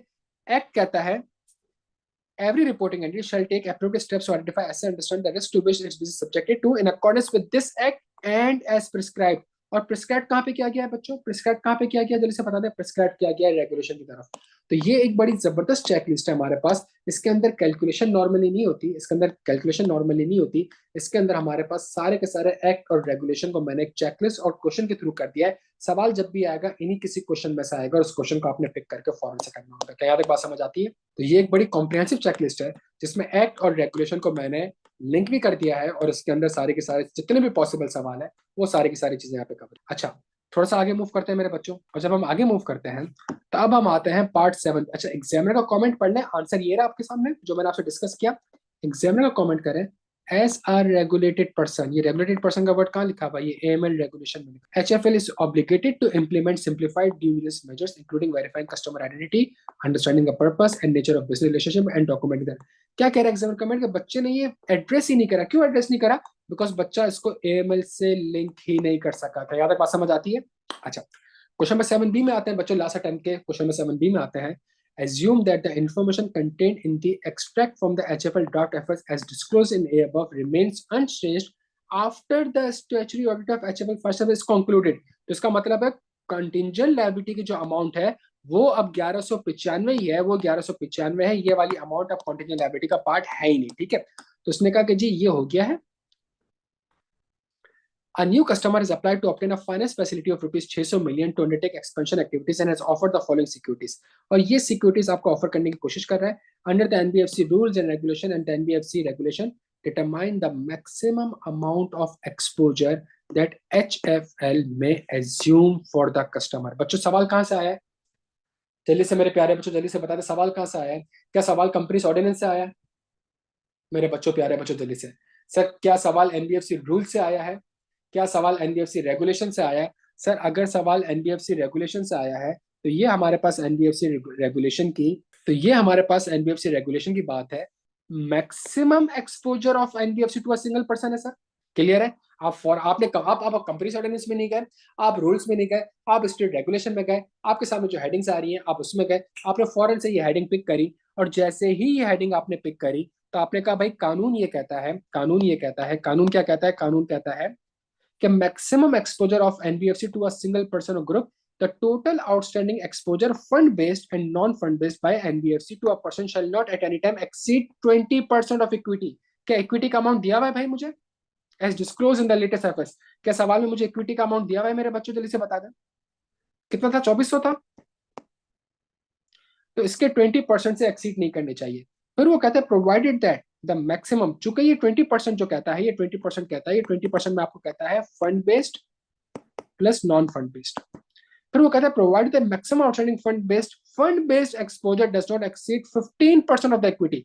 तो मुझे जो सवाल में दिया हुआ है ये फंड बेस्ड है कि नॉन फंड बेस्ड है? ये फंड बेस्ड होने जा रही है मेरे पास, सही है। चूंकि फंड बेस्ड होने जा रही है तो फंड बेस्ड जो है वो 15% ऑफ इक्विटी से एक्सीड नहीं करनी चाहिए। क्या यहाँ तक बात समझ आती है बच्चों? ऐसा ही है। तो क्या आंसर निकलेगा भाई? 360। इसका मतलब है 360 से ज्यादा का लोन मैं उसको नहीं दे सकता। मैं एक सिंगल पर्सन के अगेंस्ट अपना एक्सपोजर 360 मिलियन से ज्यादा नहीं रख सकता। बच्चों के यहाँ तक बात समझ आती है?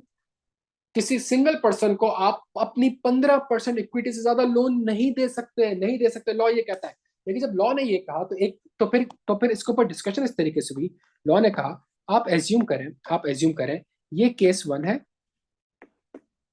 ये केस 2 है, मेरी 15% ऑफ इक्विटी बनती है 360, मैं इसको 400 का लोन दे रहा हूँ, सॉरी मैं इसको भी 360 का लोन दे सकता हूँ, मैं इसको भी 360 का लोन दे सकता हूँ। लेकिन केस 1 में जो कस्टमर है वो मेरे पास कुछ कैश सिक्योरिटी भी रखवा रहा है, वो मेरे पास कुछ शेयर्स भी रखवा रहा है, वो मेरे पास कुछ टीएफसी भी रखवा रहा है, और जो ये कस्टमर है ये कुछ भी नहीं रखवा रहा और वो कह रहा है कि जी एनबीएफसी में तो अलावा आप 15% देते हैं।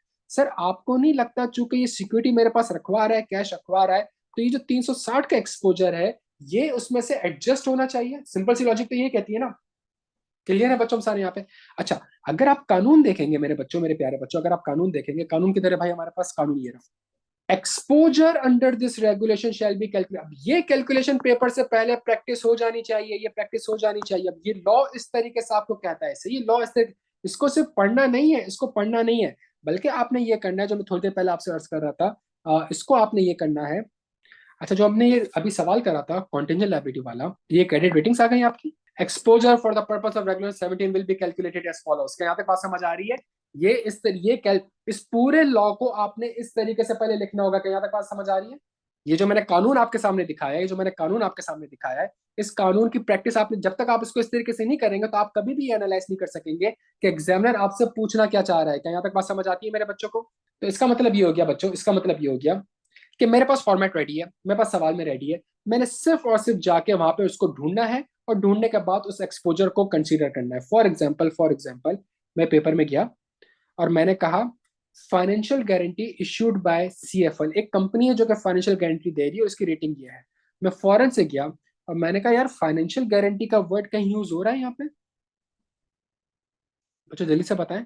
डिपॉजिट है, गवर्नमेंट सिक्योरिटीज है, गारंटी है बैंक से, गारंटी है बैंक से। बच्चों कहा गया? गायब हो गए आप लोग। अच्छा सर, लेकिन आपने सवाल में ये कैसे कहा कि ये बैंक नहीं है? बिकॉज बैंकिंग ऑर्डिनेंस कहता है कि अगर आप बैंक होंगे तो आपने अपने नाम के साथ क्या रखना होगा? रेटिंग की तो बात ही नहीं आती, वो तो बात की बात है। आपने अपने नाम के साथ क्या लिखना होगा? तो इसका मतलब है सर ये तो है ही नहीं, ये तो है ही नहीं, सही, इसको तो हटा दें sir. Lien on funds placed with WBL, bank का वर्ड लिखा, वैसे lien on funds placed with WAL। Rating कौन सी आ रही है? AA आ रही है। रुपीज इन मिलियन कितना आ रहा है? 30 आ रहा है। आप फौरन से सवाल में जाएंगे और सवाल में जाके देखेंगे placement with financial institutions, placement with financial institutions with AAA rating, with AA rating, with A rating. कौन सी रेटिंग आ रही है भाई? AA रेटिंग आ रही है। तो कौन सा सिनेरियो अप्लाई हो जाएगा? ये सिनेरियो अप्लाई हो जाएगा। मुझे 2 मिनट दीजिएगा, मैं आपको समझाऊंगा कि सवाल आपको लग आसान रहा है लेकिन एग्जामिनर ने करी क्या हरकत है, ठीक है? अच्छा, फिर उसके बाद उसने कहा lien on bank account maintain with नारा बैंक लिमिटेड। अब जब आप गए तो आपने कहा भाई मेरे पास ये सिनेरियो अप्लाई हो जाएगा, सही है, और रेटिंग भी इसकी A आ रही है। फिर उसने कहा कि जी lien on bank account maintain with world bank limited BB+। Law आपसे क्या कहता है कि अगर कोई फंड मेंटेन हो रहा है बैंक वगैरह के पास, उसकी रेटिंग क्या होनी चाहिए? A होनी चाहिए। ये BB है क्या, इसको मैं कंसिडर करूंगा सवाल में? ये BB है क्या, मैं इसको कंसिडर करूंगा? अच्छा, और फिर आखिरी चीज listed TFC certificate issued by BBL AA+। तो TFC में आप जाएंगे तो आपने कहा कि जी TFC में हमारे पास रेटिंग दी हुई है कि अगर आपने 30% of listed TFC category and सुकूक, तो आपने यहाँ पे 30% लिखा। अब मेरी एक बात समझने की कोशिश करें बच्चों, जो बड़ी इंपॉर्टेंट है। जब आपने आपने करना क्या है, लॉ में अगर कोई कैलकुलेशन आ रही है तो उस कैलकुलेशन की क्लॉज के ऊपर ये इलस्ट्रेशन बनानी है जो कि किताब में ऑलरेडी बनी हुई है, और इस इलस्ट्रेशन को अच्छे से समझनी है। होता यह है कि आपको पता होना चाहिए कि पेपर में आपको सोचने की जरूरत ना पड़े। इस सवाल में जो सबसे बड़ा मसला था, वो सबसे बड़ा मसला ये था बच्चों कि ये भी फंड्स बैंक के साथ मेंटेन है, ये भी बैंक अकाउंट बैंक के साथ मेंटेन है। एक में आप कोई और सिनेरियो अप्लाई कर रहे हैं और दूसरे में आप कोई और सिनेरियो अप्लाई कर रहे हैं। क्यों? Because of rating? नहीं बच्चों, नहीं बच्चों, नहीं बच्चों, सुने मेरी बात, खुदा का वास्ता है सुने, खुदा का वास्ता है सुने इस चीज को। यहाँ पे लॉ जो आपसे कह रहा है, वो कह रहा है कि 90% डिपॉजिट फाइनेंशियल इंस्टीट्यूशन और बैंक के साथ होगी तो आपने 90% कंसिडर करना है, ठीक है। लेकिन अगर प्लेसमेंट होगी तो आपने ये परसेंटेज करनी है। ये दोनों बैंक से बच्चों, ये दोनों बैंक से, लेकिन फर्क क्या है? एक जगह पे आपका डिपॉजिट का अमाउंट है और दूसरी तरफ आपकी प्लेसमेंट है। दोनों में फर्क है, दोनों में फर्क है।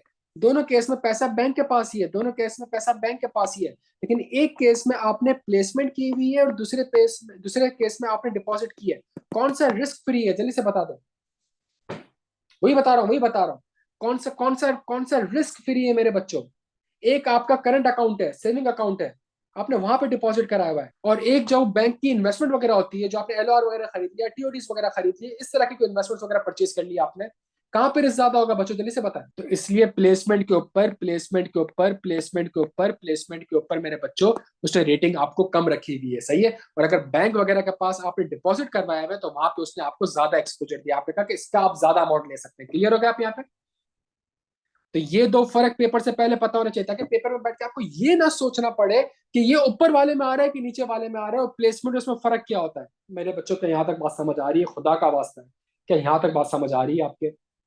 ये चीजें पेपर से पहले की करने की है। तो अगर कोई कैलकुलेशन है तो उसकी सारी बारीकियां आपको क्लियर होनी चाहिए कि प्लेसमेंट में क्या फर्क है, फंड में क्या फर्क है, इसकी लॉजिक क्या है, क्या लिखा हुआ है, क्या नहीं लिखा हुआ। क्लियर हो गया बच्चों?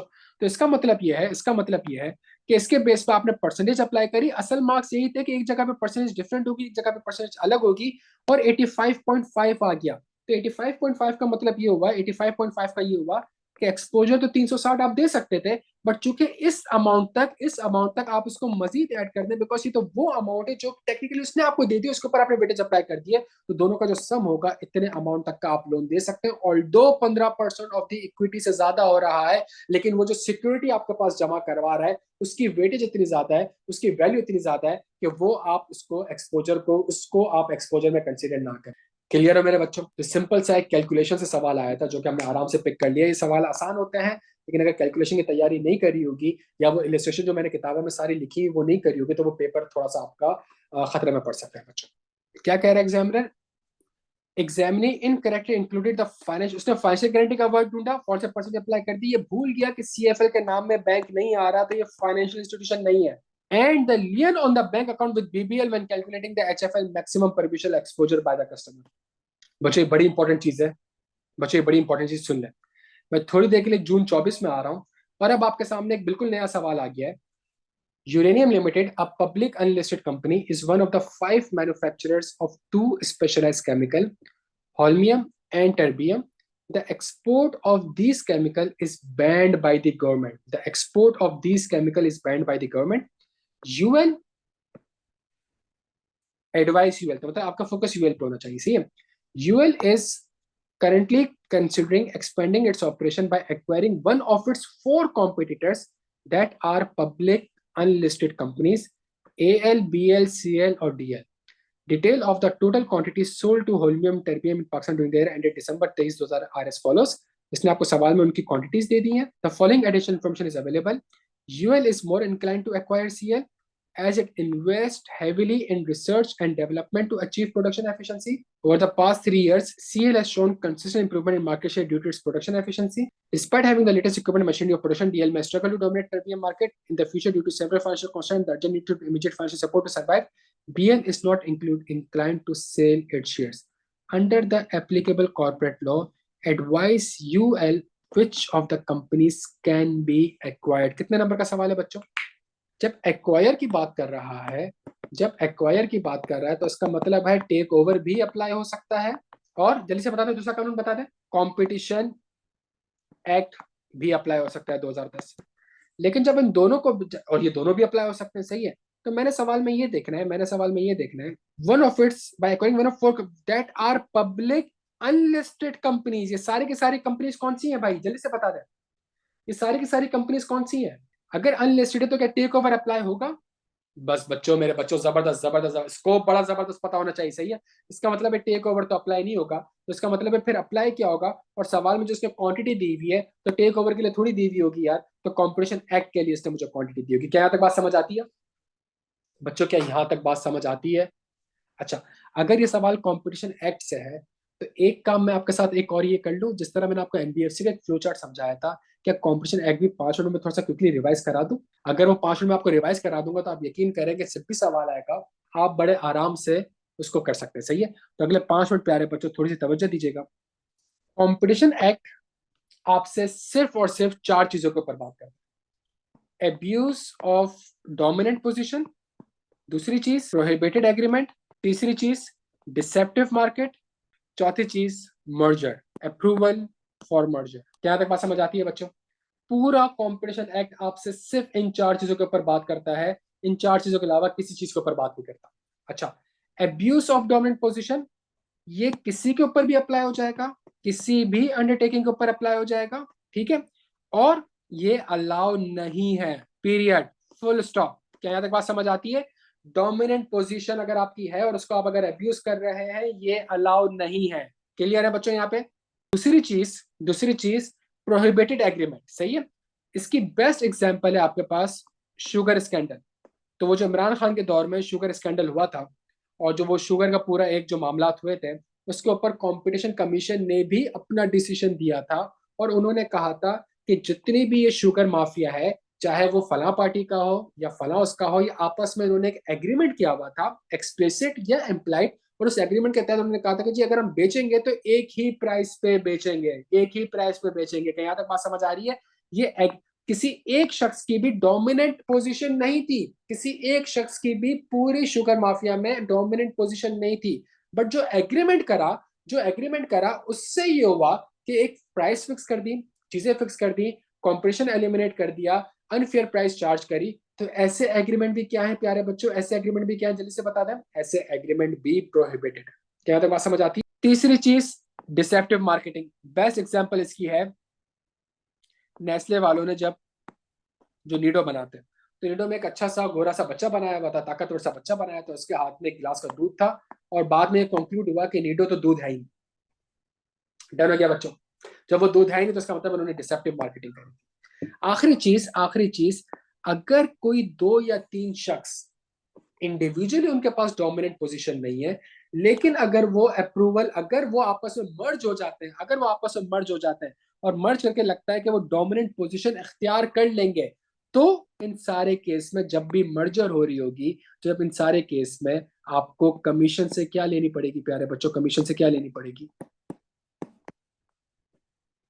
अप्रूवल लेनी पड़ेगी। सही है। अच्छा, एक और चीज सुन ले मेरी बच्चों, बड़ी इंपॉर्टेंट है। ये मैंने आपको ओवरऑल स्ट्रक्चर बता दिया, जिस तरह मैंने आपको यहाँ पे ओवरऑल स्ट्रक्चर किसका बताया था, ओवरऑल स्ट्रक्चर मैंने आपको यहाँ पे एनबीसी रूल्स का बताया था। सही है।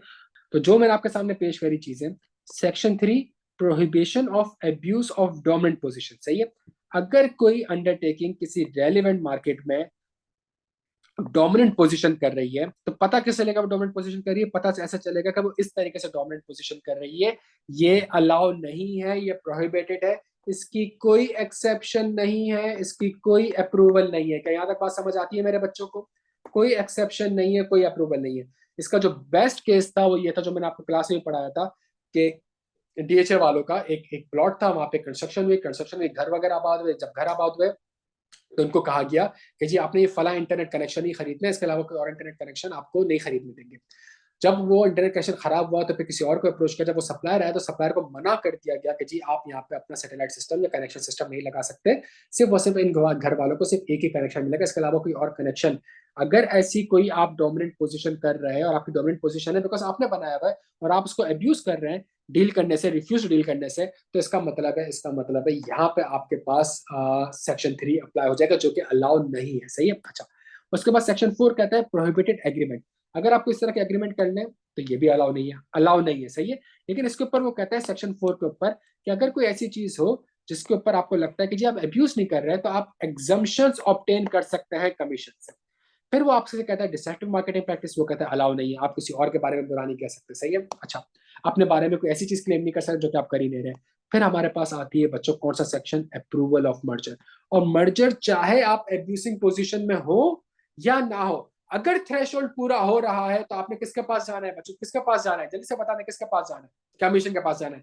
और अगर कमीशन ये कंक्लूड करे कि भाई ये तो आपका डोमिनेंट पोजीशन है, अगर आपकी डोमिनेंट पोजीशन है, तो उसके बावजूद वो आपको अप्रूवल दे सकता है अगर कुछ कंडीशंस पूरी हो जाएंगी। अब मुझे बताएं मेरे प्यारे बच्चों, अब मुझे जल्दी से बता दें बच्चों, ये जो हमारे पास सवाल आया है जो मैंने आपके साथ पढ़ा है, ये जो मेरे पास सवाल आया है जो मैंने आपके साथ पढ़ा है, ये कहाँ से आया है? ये कंपटीशन से तो आया है बच्चों, लेकिन ये कंपटीशन से कहाँ से आया है? तो वो कह रहे हैं under the applicable corporate laws advice UL which companies can be acquired. अच्छा, मुझे एक बात बताएं, अगर ये company BL is not inclined to sell its share, तो इसका मतलब जब वो खरीदने, वो अपने शेयर्स बेचने नहीं जा रहा, इसका मतलब आप उसको एक्वायर कर ही नहीं सकते, तो अपनी वर्किंग में इसको लेके ना आइएगा। ठीक है।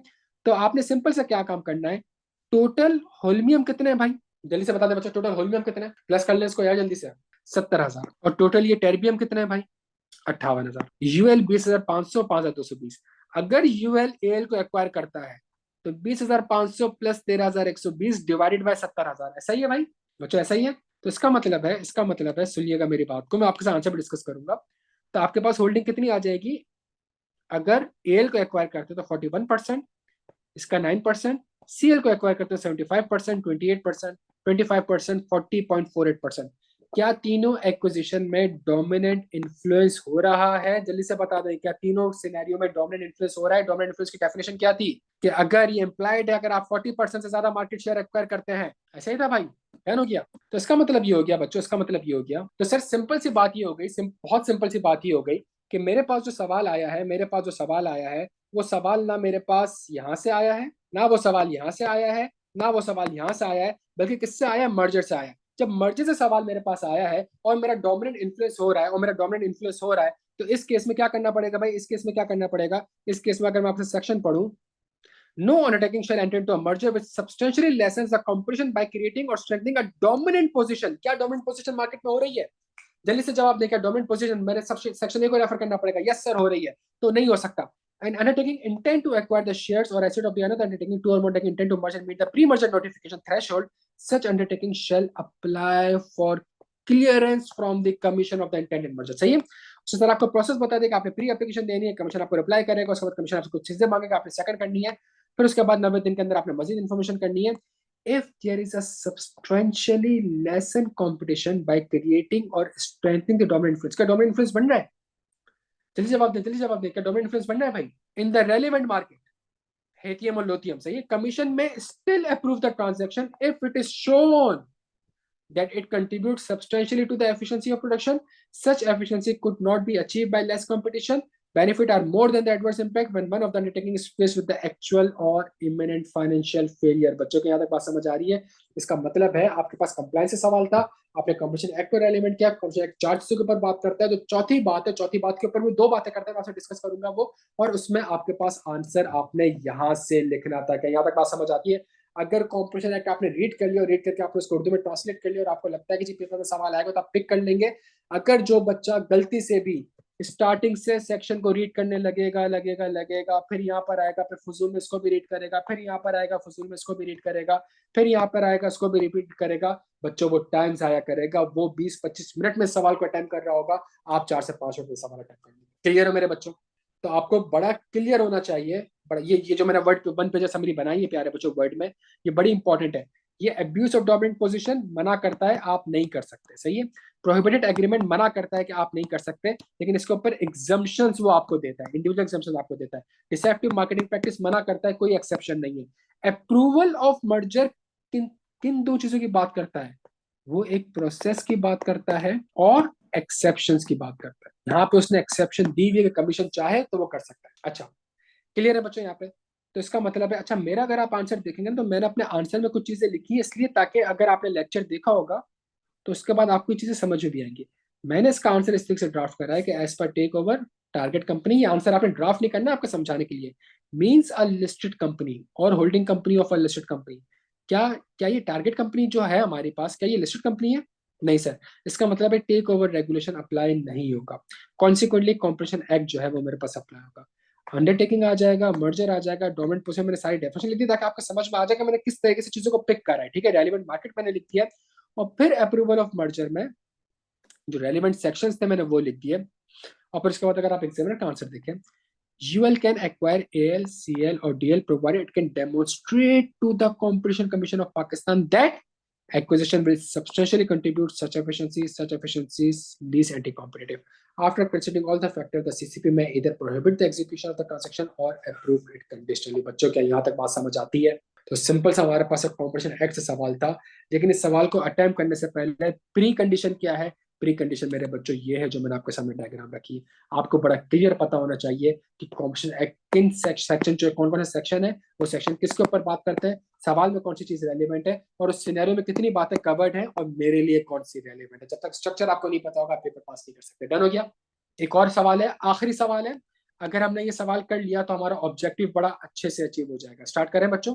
इसी अटेम्प्ट में हूँ, जून 24 के अटेम्प्ट में हूँ, और जून 24 के अटेम्प्ट में मेरे पास आखिरी सवाल आया है. आखिरी सवाल इसी जून अटेम्प्ट में हूँ, और सवाल आया है ATPL with a paid up share capital of 10 million has been experiencing the financial difficulties for the past 5 years. Significant overdue balance with the creditors have prompted demands for immediate settlement of the outstanding amount. In a recent meeting with the ATPL corporate consultant, Shahid Qazi, the suggestion was made to explore a merger with the profitable BTL, where ATPL entire undertaking would be transferred to BTL. Shahid further informed that the BTL is considering a merger of the operational expansion and ATPL's strong market presence would definitely attract them. He offered to advocate for the merger proposal with the BTL board if ATPL would endorse it. However, he advised bringing the creditors on board and the decision making to facilitate a seamless merger. 9 number का सवाल है. Under the applicable corporate law, advise the board of directors on the process required to be followed for obtaining approval of the merger. मेरे बच्चों बहुत जबरदस्त, बहुत जबरदस्त, बहुत जबरदस्त. वो कह रहा है कि जी प्रोसेस बताएं. सिंपल सी बात है, एटीपीएल जो है वो मर्ज होने जा रहा है, अपनी सारी की सारी अंडरटेकिंग ट्रांसफर करने जा रहा है, किसको? बीटीएल को ट्रांसफर करने जा रहा है। एटीपीएल का मसला क्या चल रहा है? एटीपीएल का मसला ये चल रहा है कि उसके जो उसके क्रेडिटर्स हैं उनको वो पेमेंट नहीं कर पा रहा, क्रेडिटर्स को पेमेंट नहीं कर पा रहा, और कल को वो क्रेडिटर्स वाइंड अप की एप्लीकेशन ना दे दे, तो इसलिए वो क्या करना चाह रहा है, वो मर्ज होने जा रहा है। जब मर्ज होने जाएगा तो क्रेडिटर लाजमी तौर पे एतराज करेंगे, लाजमी तौर पे एतराज करेंगे। तो आपने बिल्कुल कहा कि सेक्शन 279 से 285 जो है वो हमारे पास अप्लाई हो जाएगा, हमारे पास ग्रिड बी अप्लाई हो जाएगी। और जब ग्रिड बी अप्लाई हो जाएगी तो मैं आपके लिए एक काम ये भी कर देता हूँ बच्चों, ये ग्रिड बी का एक 1 पेजर फ्लो चार्ट है, compromise with creditors and members. Clear है बच्चों? यहाँ पे मेरे बच्चों अगले 10 मिनट इतने इंपॉर्टेंट है कि आप यकीन करें, आप बड़े सुकून और इत्मीनान से इंशाल्लाह क्या कहते हैं, नींद भी आ जाएगी आपको, और अगले 1 1.5 महीना बड़ा सुकून से गुजर जाएगा। अगर कोई कॉम्प्रोमाइज करने जा रहे हैं आप, सही है, तो इसका मतलब है वो कह रहा है, मुझे सवाल की रिक्वायरमेंट क्या है? सवाल की रिक्वायरमेंट है कि भाई प्रोसेस बताओ। सवाल की रिक्वायरमेंट है, and the applicator advice the board of director on the process required to be followed for obtaining approval of the merger. सही है, तो भाई क्या होगा, क्या करना पड़ेगा? करना ये पड़ेगा आपको, आपको सबसे पहला काम ये करना पड़ेगा कि आपको एप्लीकेशन देनी पड़ेगी, कमीशन मीटिंग कॉल करेगा, ऐसा ही था भाई। और अगर क्रेडिटर्स में से मेजोरिटी ने रिप्रेजेंट 3/4, मेजोरिटी मतलब इन नंबर्स अगर वो 50% से ज्यादा है, और इन वैल्यू अगर वो 3/4 in the value of the creditor member जो है अगर वो वोट कर दे, तो ये जो कॉम्प्रोमाइज और अरेंजमेंट है ये अप्रूव हो जाएगा। क्या यहाँ तक बात समझ आती है? और उसकी कंडीशन ये है कि ऑडिटर की रिपोर्ट भी चाहिए होगी, कोई इन्वेस्टिगेशन वगैरह तो नहीं है, एफिडेविट, फाइनेंशियल पोजीशन, ये सारी के सारी चीजें प्रोसेस में लिख दूं मेरे बच्चों? बच्चों सारी चीजें लिख दूं? क्लियर है? सिर्फ लॉ पिक करा आपने और आपने सारी चीजें लिख दी, सही है। इसके ऊपर से कैलकुलेशन नहीं पूछी, वरना आपको याद होगा पिछले टाइम में कैलकुलेशन नहीं पूछोगा, इसने कैलकुलेशन नहीं पूछी। मेरे बच्चों इंसान के बच्चे बन जाओ, बिल्कुल इंसान के बच्चे बन जाओ, और थोड़ी सी चीज बस आप ये समझने की कोशिश करो। जब जब मैं आपसे कहता हूं कि जब भी सवाल आएगा आपने ये चेक करना है कि इसके ऊपर कौन कौन से कानून अप्लाई हो रहा है। आपने बिल्कुल सही को सोचा कि सेक्शन 279 से 285 अप्लाई हो रहा है, लेकिन इसके अंदर एक और कानून अप्लाई हो रहा है जो कि कॉम्पिटिशन एक्ट अप्लाई हो रहा है। अभी थोड़ी देर पहले मैंने आपको पढ़ाई, प्यारे बच्चों, एक चीज, अगर आपको लॉ का स्कोप क्लियर नहीं होगा, आप पेपर आप मतलब आप जब आप लॉ, आपको यही नहीं पता होगा इसके अंदर कमीशन एक्ट अप्लाई हो रहा है नहीं हो रहा, क्या फायदा कमीशन एक्ट पढ़ने का यार? मेरे बच्चों बात समझ आ रही है? आपने पेपर में ये जाके लिखने बैठ रहे हैं, 8 10 नंबर का सवाल है, वो कह रहा है मर्जर होने जा रही है, वो कह रहा है मर्जर होने जा रही है, चाहे एक्वायर करो मर्जर करो, कॉम्पिटिशन एक्ट अप्लाई हो जाएगा मेरे बच्चों, चाहे उस मर्जर से डोमिनेंट इन्फ्लुएंस हो या ना हो। लॉ बड़ा क्लियर है कि अगर एक स्पेसिफिक थ्रेशोल्ड है तो आपको मुझसे अप्रूवल लेनी है। जब तक ये पहला काम आप नहीं करेंगे और आप कहेंगे ओह ये तो यहाँ से सवाल आया है, बच्चों आप पेपर पास ही नहीं कर सकते। अब मुझे बताएं जल्दी से बताएं, अब जब मेरे पास ये सवाल आया है, अब जब मेरे पास ये सवाल आया है प्यारे बच्चों, क्या एब्यूज ऑफ डोमिनेंट पोजीशन है? क्या प्रोहिबिटेड एग्रीमेंट से सवाल आया है? क्या डिसेप्टिव मार्केटिंग है? क्या अप्रूवल फॉर मर्जर है? क्या अप्रूवल, अच्छा अब जो अप्रूवल ऑफ मर्जर है, अब जो कॉम्पिटिशन एक्ट है, तो कॉम्पिटिशन एक्ट 4 बातें आपसे कहता है। पहली बात, दूसरी बात, तीसरी बात ये रेडी नहीं है हमारे पास, चौथी बात जो है वो अप्रूवल ऑफ मर्जर है। और अप्रूवल ऑफ मर्जर के अंदर वो 2 बातें कहता है। क्या 2 बातें कहता है? पहली चीज वो आपसे कहता है कि जी प्रोसेस, और दूसरी चीज कि जी अगर ये कंडीशन पूरी होंगी तो आपको वो डोमिनेंट एब्यूज मतलब डोमिनेंट पोजीशन पे भी, डोमिनेंट इन्फ्लुएंस पे भी वो आपको अप्रूवल दे सकता है। बच्चों इसका जवाब कहां से? अप्रूवल ऑफ मर्जर तो है, लेकिन अप्रूवल मर्जर में क्या आंसर लिखना है? प्रोसेस लिखना है मेरे बच्चों, प्रोसेस लिखना है। बेहतरीन हो गया। अगर आपको लॉ का स्ट्रक्चर नहीं पता और आपको नहीं पता कि कौन, और ये सारी कंप्लायंस मैटर है, इसके अंदर कोई कैलकुलेशन वगैरह तो नहीं है, सारे के सारे कंप्लायंस मैटर है। जब सारे के सारे कंप्लायंस मैटर है, no undertaking shall enter into a merger which substantially lessens the competition by creating or strengthening a dominant position in the railway market। ये मना कर देता है आपको। An undertaking intent to acquire the shares or asset of another undertaking, or two or more undertaking intent to merge and meet the pre-merger notification।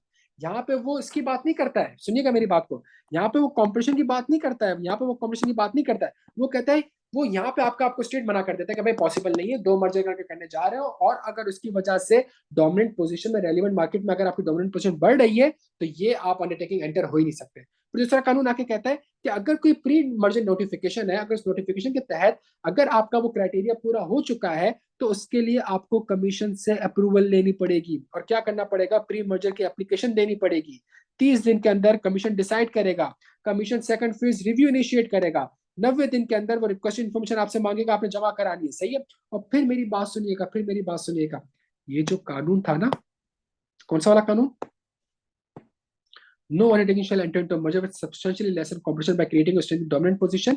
इसका reference पे law के आखिरी में आता है, इसका रेफरेंस लॉ के आखिरी में आता है, और वो यहां से आता है, if there is a substantial lessen competition by creating or strengthening a dominant influence in the railway market, commission may still approve the transaction if it is shown that. जो पिछला सवाल कर रहा था उसका आंसर यहां से था, जो अभी सवाल कर रहे हैं वो प्रोसेस है, इसका आंसर प्रोसेस है। मेरे बच्चों को यहाँ तक बात समझ आ रही है? तो उसने आपसे क्या खेला एग्जामिनर ने, कॉम्पिटिशन एक्ट के ऊपर सवाल पूछ लिया, नीचे वापस उसने आपसे कॉम्पिटिशन एक्ट पूछा, और कितने बड़े बेवकूफ हैं हम कि अभी आधा पौना घंटा पहले हमने कॉम्पिटिशन एक्ट रेफर करा, आधा पौना घंटा पहले ये पूरा लॉ हमने पढ़ा, ये पूरा लॉ हमने पढ़ा, ये पूरा लॉ हमने पढ़ा, और उसके बावजूद जब एक सवाल आया तो हमने कॉम्पिटिशन एक्ट पिक नहीं करा, और फिर हम कहते हैं हमारे 18 मार्क्स आए, हमारे 24 मार्क्स आए, हमारे 40 मार्क्स आए। जब तक आप लॉ को पिक नहीं करेंगे आपका पेपर पास नहीं होगा मेरे बच्चों को। यहाँ तक बात समझ आ रही है? सबसे पहली चीज, जब भी आप कोई लॉ पढ़ें, उस लॉ का स्कोप आपको बिल्कुल क्लियर होना चाहिए। समझ आती है आपको बात? ये आपने लॉ पढ़ते हुए अपने आप से बातें करनी है कि इसका स्कोप बड़ा क्लियर हो, क्या टेक ओवर अप्लाई होगा, टेक ओवर कब अप्लाई होता है, टेक ओवर कब अप्लाई नहीं होता, कॉम्पिटिशन कब अप्लाई होगा, कॉम्पिटिशन कब अप्लाई नहीं होगा, सेक्शन 279 कब अप्लाई होता है, सेक्शन 285 कब अप्लाई नहीं होता। कि यहाँ तक बात समझ आती है मेरे बच्चों? ये काम हो सकता है। तो हमेशा स्कोप में आपकी ग्रिप होनी चाहिए। एनबीएफसी का बिजनेस क्या है, क्या है ये बिजनेस है, अगर सवाल में इन बिजनेस का जिक्र होगा तो उसका मतलब एनबीएफसी अप्लाई होगा। इंश्योरेंस के बिजनेस क्या है, सही है, लाइफ इंश्योरेंस और नॉन लाइफ ये होती क्या है, अगर इस सवाल में ये लिखा हुआ आएगा तो इसका मतलब इंश्योरेंस ऑर्डिनेंस से सवाल आया है। बैंकिंग का बिजनेस क्या है, अगर सवाल में बिजनेस की बात लिखी आ रही होगी तो इसका मतलब ये बैंकिंग ऑर्डिनेंस से सवाल आया है। क्या यहाँ तक बात समझ आती है? तो पहला स्कोप बड़ा क्लियर होना चाहिए। दूसरी सबसे इंपॉर्टेंट चीज मेरे प्यारे बच्चों, सही है, दूसरी सबसे इंपॉर्टेंट चीज, जब आपको स्कोप क्लियर हो गया कि तो आपने अगली चीज ये देखनी है कि इस पूरे लॉ में जब आप लॉ को पढ़ेंगे तो लॉ को आपने तीन चीजों में बाइफरकेट करनी है। कंप्लायंस रिलेटेड कौन सा मैटर है, लिंकिंग वाले कौन सा मैटर है, और कैलकुलेशन वाले कौन सा मैटर है। डन होगी मेरी बात? क्या तक बात समझ आती है? और अगर कंप्लायंस वाली चीज है या लिंकिंग वाली चीज है, कैलकुलेशन वाली चीज है, तो आपको बड़ा क्लियर होना चाहिए कि इस लॉ के अंदर क्या क्या चीजें कवर्ड है, क्या क्या चीजें कवर्ड है।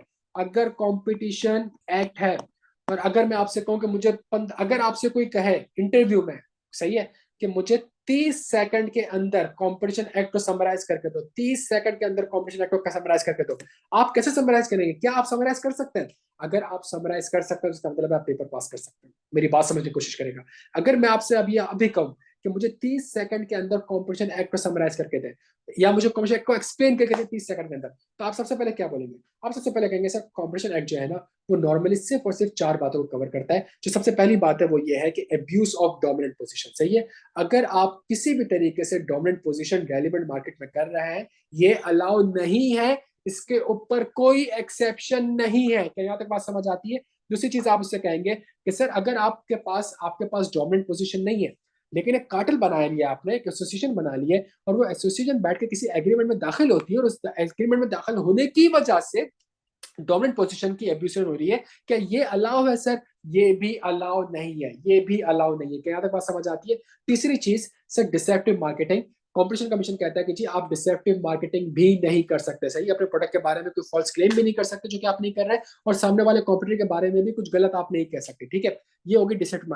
और चौथी चीज है sir merger and acquisition. Sir एक इकलौता बंदा शायद डिसेप्टिव पोजीशन, एक इकलौता बंदा शायद डोमिनेंट पोजीशन इख्तियार ना कर सके, लेकिन अगर वो दो तीन सारे के सारे क्या कहते हैं मिल जाए आपस में, तो जब वो सारे के सारे आपस में मिल जाएंगे तब डोमिनेंट पोजीशन इख्तियार कर सकते हैं। तो यहाँ पे लॉ कहता है कि मैं ऐसी कोई मर्जर एंड एक्विजिशन को नहीं मानता, फुल स्टॉप।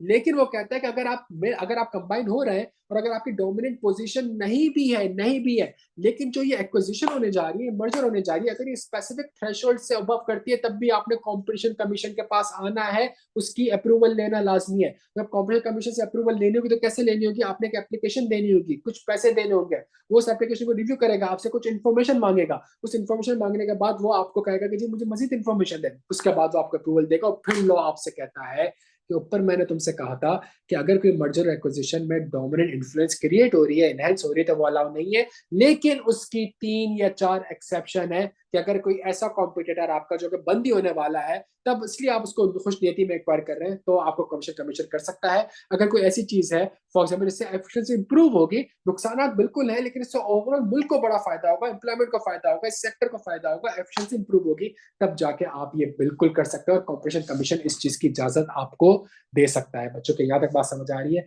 अगर आप ये 4 मिनट में, 3 मिनट में, 1 मिनट में, 2 मिनट में सारे सवाल के आंसर को कंक्लूड कर सकते हैं, समझा सकते हैं, तो इसका मतलब है आप पेपर पास कर सकते हैं। आपको पता होगा इसका सवाल आपने कहाँ से जाके ढूंढना है। सेम चीज आपने तैयारी एनबीएफसी की भी इस तरीके से करनी है। क्या एनबीएफसी 1 मिनट में आप इस तरीके से कंपाइल करके बता सकते हैं कि नहीं बता सकते? सेम तैयारी आपने बैंकिंग ऑर्डिनेंस की भी करनी है। अभी मैं अगर आपसे कहूँ कि क्या आप मुझे 30 सेकंड में इंश्योरेंस ऑर्डिनेंस समझा सकते हैं, मेरे बच्चों आप नहीं समझा सकेंगे। अगर मैं आपसे कहूँ कि मुझे 30 सेकंड में बैंकिंग ऑर्डिनेंस समझा के दें, आप शायद मुझे 30 सेकंड में बैंकिंग ऑर्डिनेंस नहीं समझा सकेंगे। क्या बात समझ आ रही है आपको?